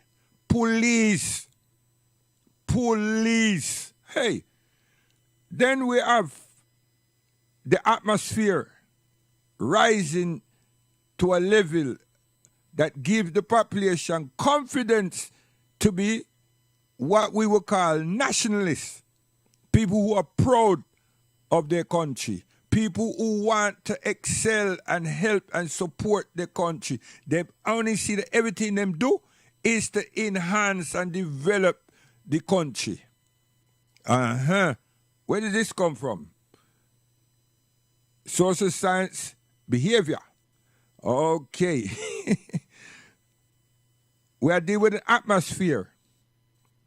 We are commemorating science, technology, institution of learning, institution of health, institution of economics. We are dealing with it. Create that kind of atmosphere and celebrate all of these areas. All these areas. So that we know who is coming, who have gone, and which gaps needs filling. And we know that this year, last year, we had a crop of X, Z, and Y, and so forth. And now we're looking forward to progression. We're not going to digress. We are progressing. And the excellence that we have within civil service and so forth. And then we look at industry. We look at industry. We look at the things that the Almighty has given us and how we've been able to extract it and make good use of it for the nation as well as international commerce. What's this called again? Social science. You think it's a joke? You think it's joke? We are dealing with manufacturing and we still are dealing with atmosphere. Because these things will never happen if we don't have a cordial atmosphere.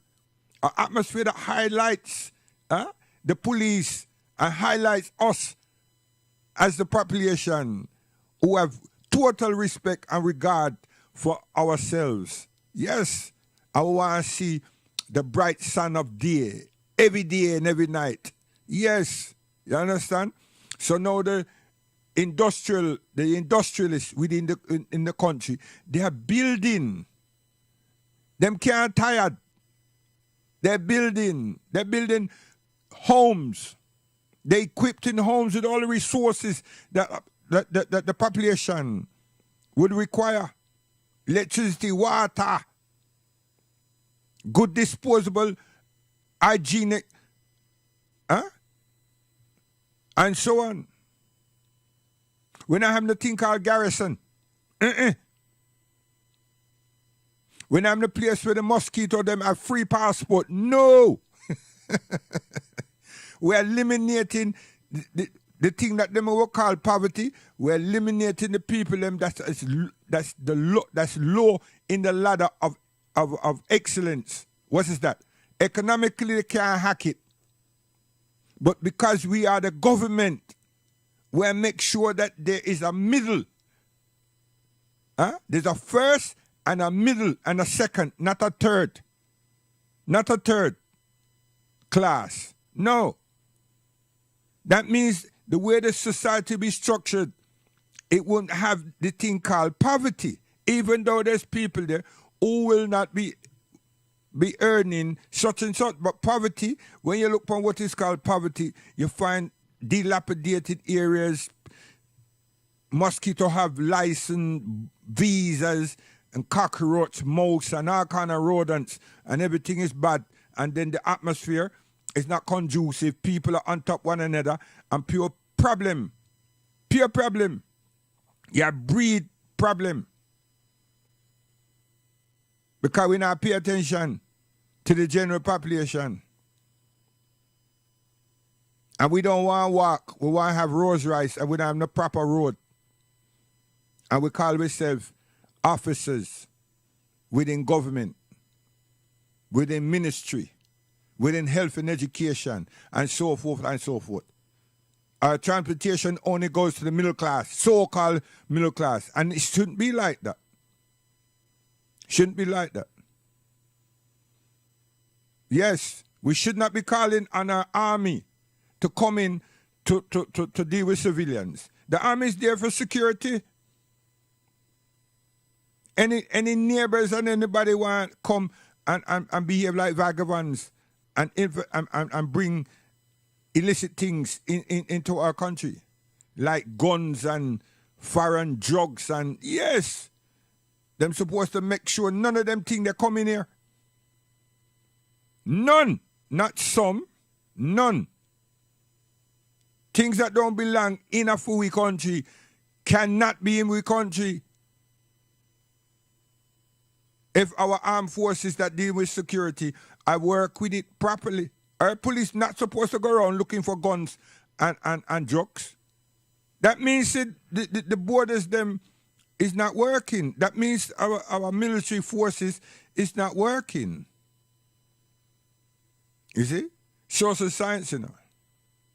So we shouldn't be having social science where somebody go to this area and give the people them money, make them feel good, allow them for going for the studio and do their thing, and have dance.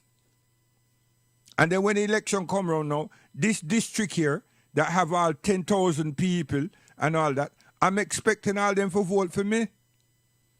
What kind of gangster is that? And at that happened. At that happened. Then man them look upon Rasta and man them say, yo, you see them people there? There's a lot of them as well, you know. Let we allow them for do what them are do and do a little bit more and eventually let them get the message that they must cast them vote for us. And if them don't do that, we chop off them dread. Yes, we're not gonna do it in a despicable manner. We arrest them backside, and that's when we will do it. You understand? And make the message go out there, so. And the country never benefited. Individuals benefited. Garrisons become mafia-like. And a lot of people go on cemetery. They don't even know why them go on cemetery. A lot of people get killed, died, was murdered. They don't know why. If you wake them up now, they don't know why. The last thing they will tell you is, I was voting for X, Z, and Y. That's all I know. And then they ask them, why were you voting for X, Z, and Y? What was X, Z, and Y going to do? They say, me no know. Them just tell me, say, that's where me have to vote. But I didn't know that I shouldn't walk on the right side of the road. I didn't know that. So I was walking on the right side of the road, and then we get shot. Yeah, man. Madness. Madness that never stop. So here we go again. Abyssinia. Come again, man.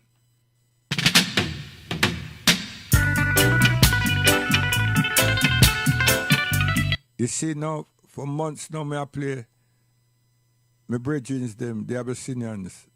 Because I make people understand, you know, stop validating yourself with foolishness. You understand? It's Ethiopia that we was told to look at. And some people stop short with just Selassie. See? This imperial majesty. I don't want to hurt too many feelings. So them stop right there. But then when you go inside the place and understand the kingdom, you will just be as good as Balgildof. Balgildof, him go do a lot of things there now. But them highlight something that shouldn't have been highlighted, but them use it for their charity. What was that? That every year, the people them cross over and come down, bring them cattle with them and everything. So when them get to this particular area, them have to pay a toll. See? Some of the people them let their tribe come through and make another tribe wait. And always have it, every so often them have some clash. And then the tribe last year that lose out, them get fit this year. And they don't let nobody come through. So now what happen? Animals them start suffer, they starve, and peoples, see? But they won't show that. I went and witnessed it for myself. That's why I can say it. It's not something I read, see? And gradually, the government, they instituted so many people from all those tribes. You understand? At the toll. So you not get like my tribe, me. So obviously I'm gonna support my tribe. No. Them just so then you find that the officers at the toll, you understand? Is a multifaceted set of officers and everything. And then them spend time making the people understand that there's no advantage to be gained. There's none. Because everybody want them stock to go on pastures.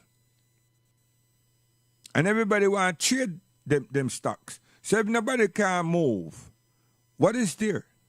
You're just creating an obstacle, and the country, the people them who want to get these goods and everything, and you who want to get goods, it's not a good exchange. It's not working.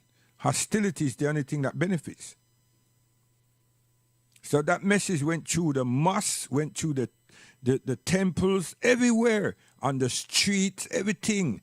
And there were a lot of meetings and a lot of things going on everywhere, every province.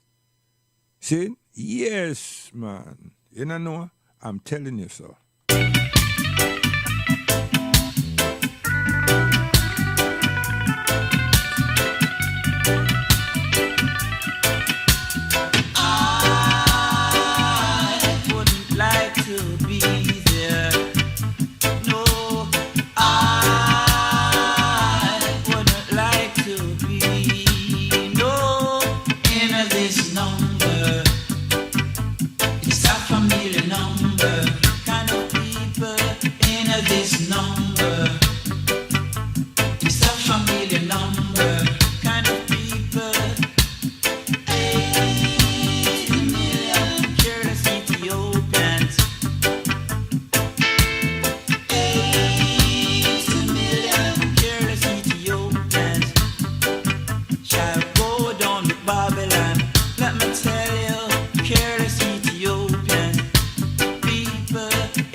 If we was traveling and exchanging from here with Africa, we would have a far different approach.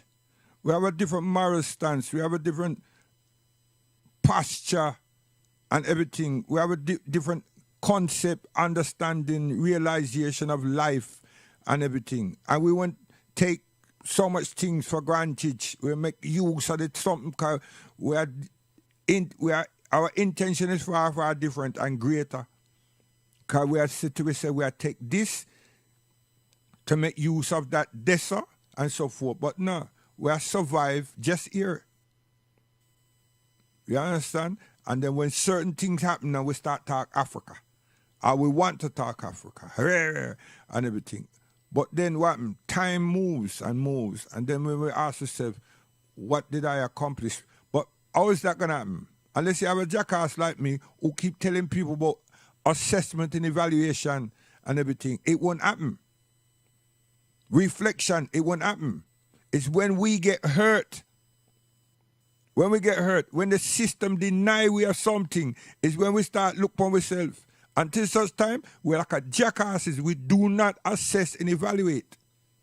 Even though you have some people with smart mouth and say, yeah, we do. You lie, you don't. You lie, you don't. You understand? You ask a person now, last month or the last 3 months, how much money I make? What you mean? See, I said, that's not the question I ask. What you mean? Why you ask a question? What you mean? Are you intending to improve this quarter? What you mean? Me not understand what you chat about. I said, last quarter, how much you make? Oh. So, what you make last quarter, was that your aim? Because now this quarter come, are you within the aim, are you beyond the aim, are you just even, are you just, Why? Me no know. Cha. Say that. You just a live, man. No structure. And they want to compete with somebody in a reasoning. Which reasoning? You're starting from zero. From zero. None that you do have been tried out. You don't even know what the backside you do, but you still want to be reasoning. Reasoning where? You ain't tried nothing out. You just a talk. So then when I say, we work with 5 years projection. You come there with 3 months, and still you don't get the 3 months then figured out. And we are talking about 5 years now. So we start with 3 months just to show you that if you don't assess yourself and evaluate yourself within 3 months, or the backside you can work with all a 5 year projection. It's not possible. And then come with all this economical bullshit talking and everything, and still can't live to measure up 5 years. Because 3 years you miss out. 3 months you miss out. 3 months is just surviving and paying your rates.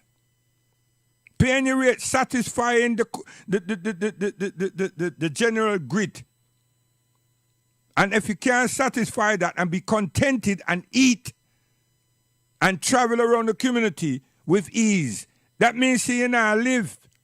Some people just are suffer like that, you know, and they just don't work it out, and then all of a sudden them get hostile and everything because things catch up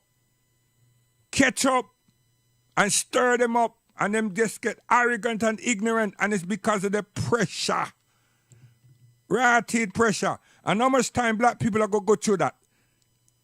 Over and over and over again. So when that man get like that, now I'm going to get some sex now, and that's supposed to alleviate the stress. No, he's passed on the stress.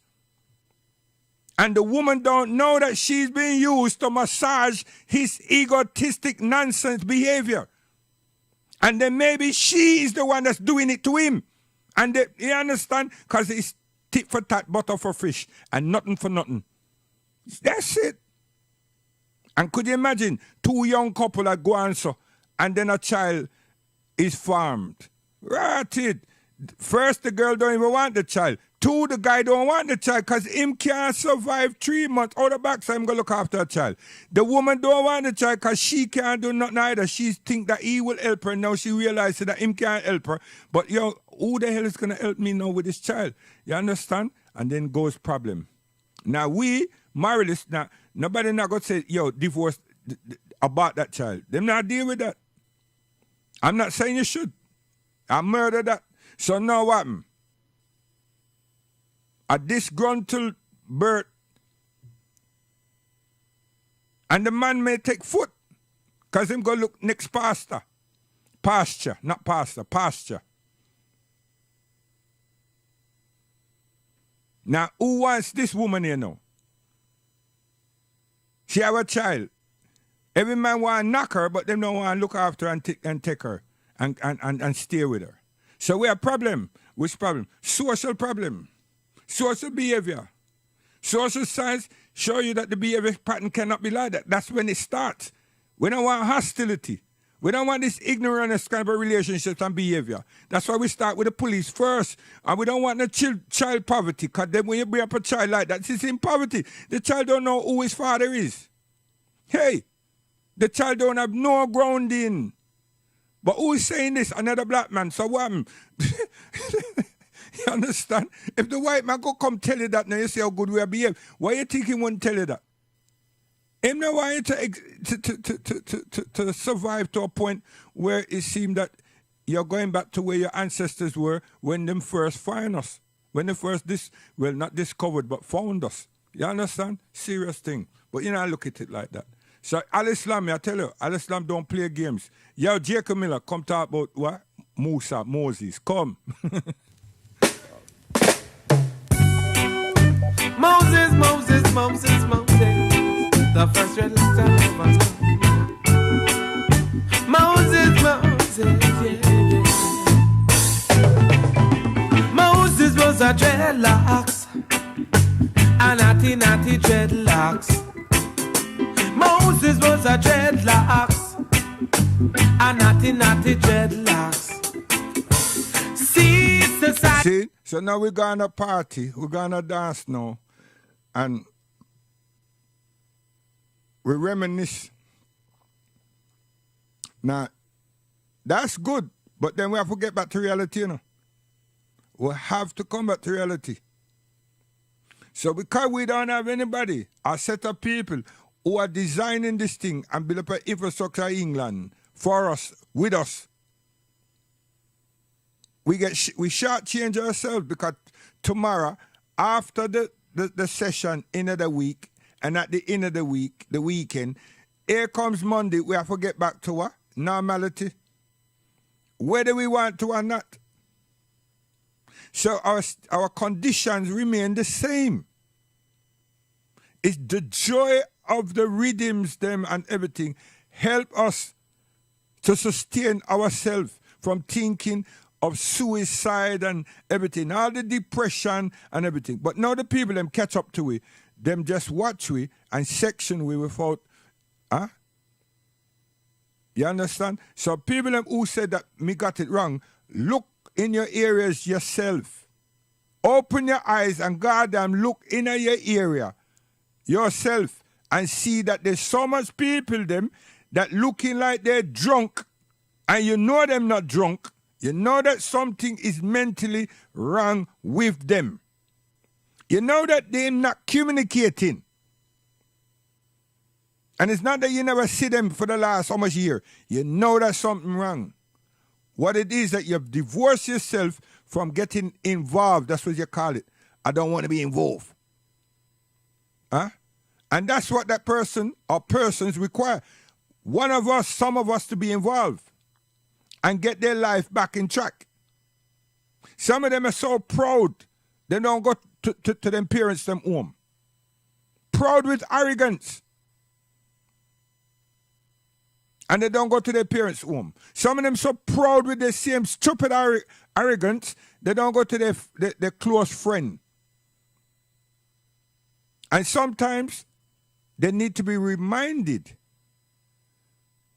where their family live and where them friends live. Because the way the drug them got them, I may assess that them know. Them don't know.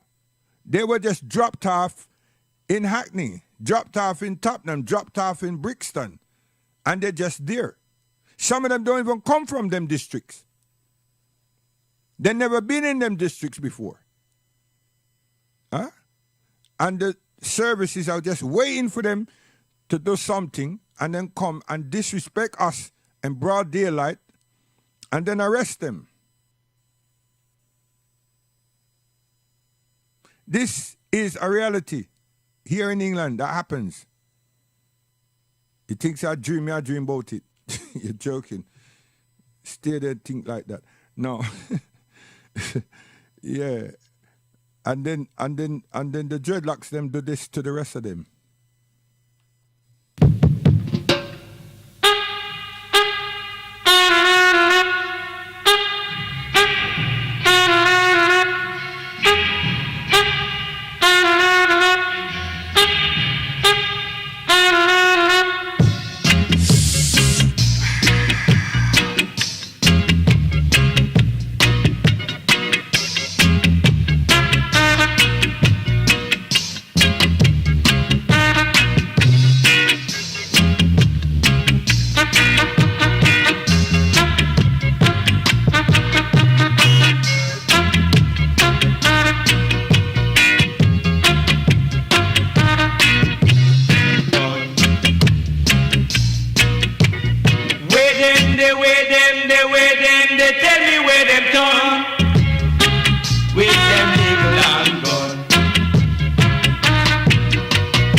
And then we know Babylon like this come. See them coming in, plenty clothes, plenty clothes.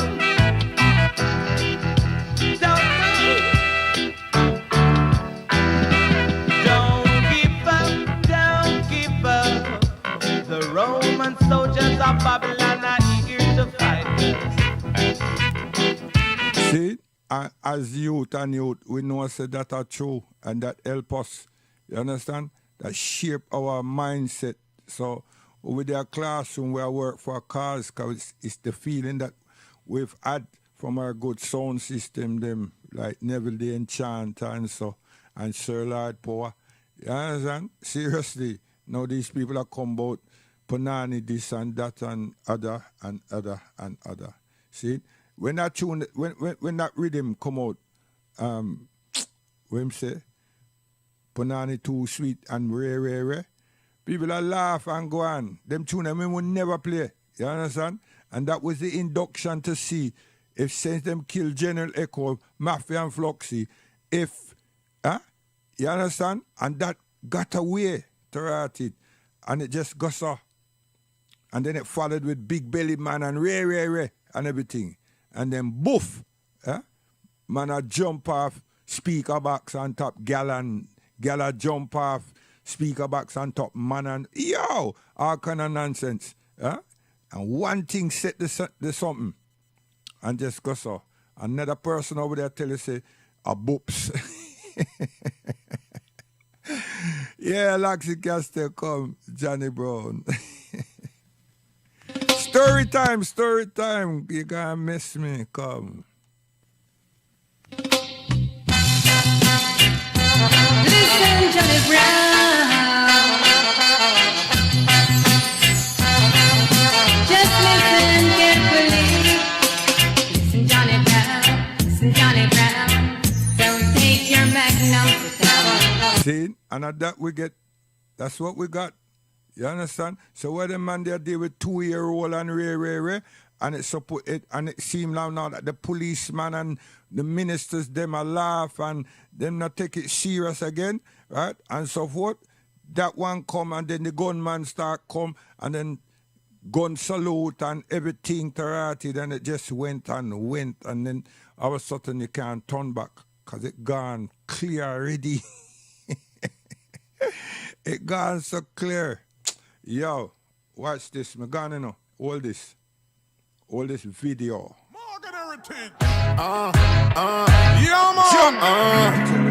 We now see the world through brand new eyes. It's real, nephew. Yeah. Hear that? Money in your pocket and you have a hot car. Your friends call you hot star. You think you rich, yeah? Look at the bigger picture. Them and we have just a number. And say we name ain't worth a thing. And if we want fame, then we have to sing. Play ball, run track and all start a thing. While them collect the ring, them and we have just a number. And say we name ain't worth a thing. Position of power, it control everything. If we not up there, then we not reach nowhere. Then we not reach nowhere. Sign a lifetime contract. You still love a boss. And if you violate your contract, you will lose it all.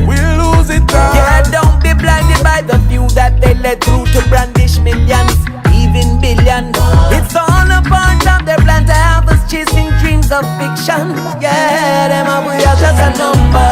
And say we name ain't worth a thing. And if we want fame, then we have to sing. Play ball, run track and all start a thing. While them collect the ring, them and we are just a number. And so we name ain't worth a thing. Position of power, you control everything. If we not up there, then we not reach nowhere. Then we not reach nowhere. With diamonds and gold, many they control. Now don't you be blind, know that it's all for a time. They want you think to support your brother, it is a failure. They rather you give your money to stranger. Now are you picking up? Now be wise. Them and we are just a number. And say we name ain't worth a thing. And if we want fame, then we have to sing. Play ball, run track and all start a thing. While them collect the ring, them and we are just a number. And say we name ain't worth a thing. Position of power, you control everything. If we not up there, then we not reach nowhere. Then we not reach nowhere. Simpler times call for simpler things. Breaking it down, simpler goals call for simpler strings. To be pulled, connect the dots and build your kingdom, my king. Cherish the days we live long enough to see our dreams. Top of the heap, careful not to get too deep. cold of the streets will lay you out and put you 6 foot deep. Hustle day and night just to survive. And if you make a mistake, they come and number for life. Yeah. And say we name and work a thing. And if we want fame, then we have to sing. Play a bar, run track and now start a thing. While them collect the ring, them and we have just a number. And so we name and work a thing. Position of power, it control everything. If we not up there, then we not reach nowhere. Then we not reach nowhere. Yeah man, Morgan heritage to the year 3000 and beyond. That was it. XTM nation to the world. CTBC, yo.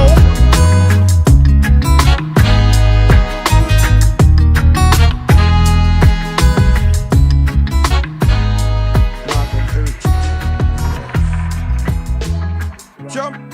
I tell you.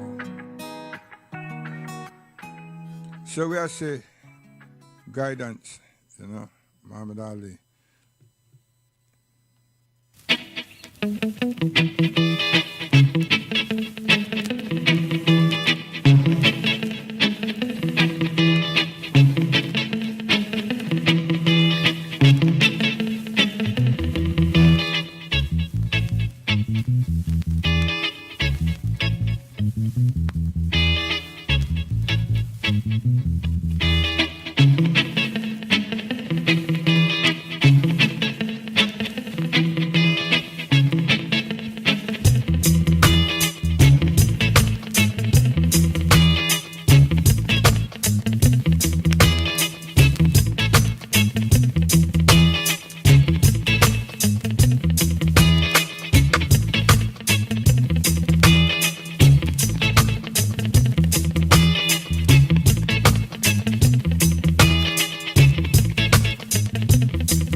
Also, we should have been writing policies looking at our advantageous, talented young people to send them off to top universities across the earth to gain that which they're so much, which they are interested in, and we know eventually it will be so beneficial to our countries. You understand? So they go out there and get some theory, while we at home, the government, would develop the application for them. So now them get the theory, them need some practical application, you know. They need the resources to make things, and so forth, and to develop things and so on. And so it works. It does work. It should work. And then we have charities and everything based on helping and putting certain things into place for all those families that may have difficulties. You understand? Which is in this country have called welfare services, social services, unemployment services, and everything. That's what it is. So we start first from the from the baseline, which will be called in the thing charities, which is part of the government institution and everything. And we still create the atmosphere, definitely, 100%, and the influential people within the development is in education, health, and so forth. So which way we gonna go wrong? And everybody understand, you know, that them have a role to play. Nobody not sit down there and stand up there and watch anything that's going on. A person have difficulty, even if the person is not an elderly having difficulty, and them just turn them blind eye, or just watch, or take them phone out and record the something and everything. No, they're there and know that that's their people and this is their country and everything. And they're not gonna wait for someone to say, what, you can't help me? You understand? Serious thing. And that's how it go. Next thing you know, you develop your own transport. What's that? Vehicle. You understand? Vehicles, you know. We're not talking about bus. Even though you are going to develop some bus, but you develop some car, jeeps and everything. Our own transport, because we invested in our talent and our creative minds. Seriously. It's not everything we can do at home, but we send them out to secure those type of skills because they're talented. Huh? And we invest in them. We're not going to invest in some illicit guns and everything and come in there and then all of a sudden that we have all these people that think in the wild, wild west and kill with one another and then them look upon a bank and everything and them start shoot up the place, but them are deal with robbery. Huh? You understand? And it seems like the book that they don't read this in a blasted book, them get this upon a video. Huh? Bonnie and Clyde and Ray and Al Capone. And these things are centuries gone, man. They belong to another country with their disease. So how come we're embracing that? How come we're embracing that? Every garbage we embrace. We make love to shit. Seriously. And then we want to justify it by saying the government and the government and the government. And the government is part of the whole problem too. So it's not that they're wrong saying it's the government, but the government never tells us to pick up a gun and kill somebody. Seriously, we've surpassed that part there where the government set up them thing and then give some money, give some gun and rasty to come kill me because I'm liable to become prime minister and they don't want that. They don't want no legal competition. You understand? So we got all these swings and roundabouts and nonsense.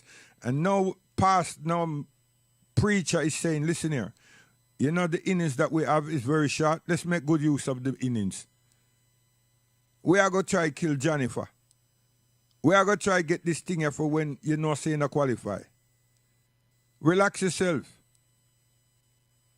Pastor don't want to talk like that. I'm going to kill people for the land. And not the land, for the white man parliament. The one that they're a lawyer to have.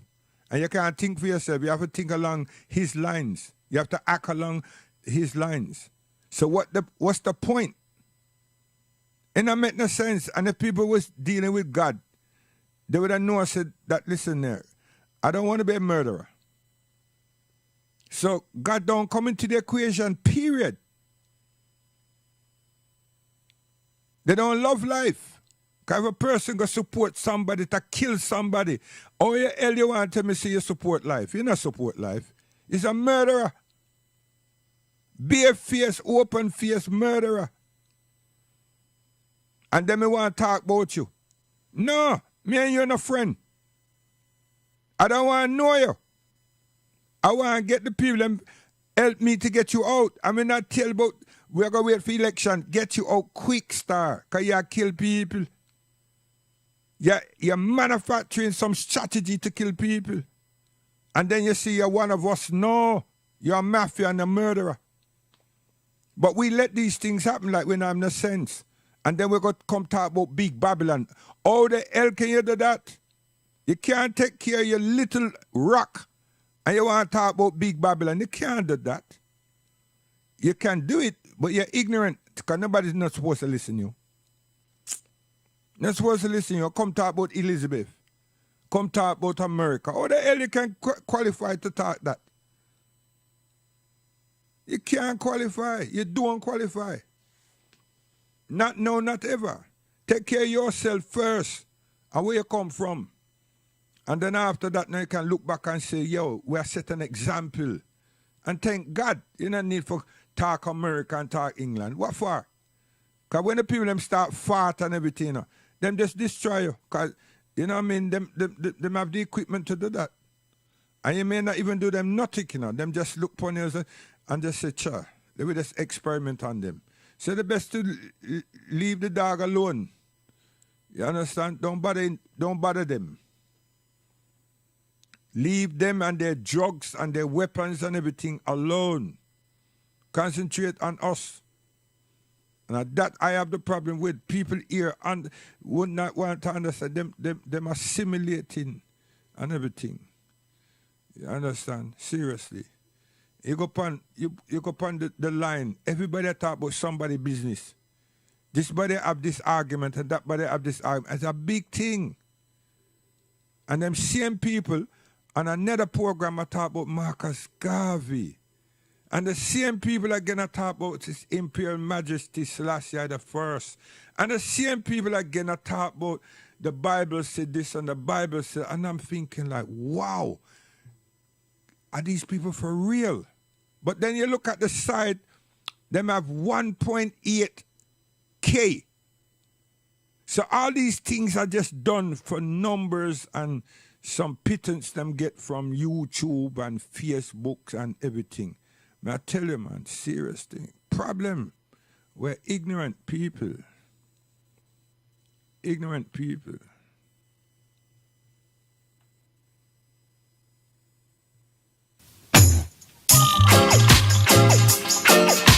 Ooh, baby girl, we should. Oh, no, Richie, forget that. Forget that.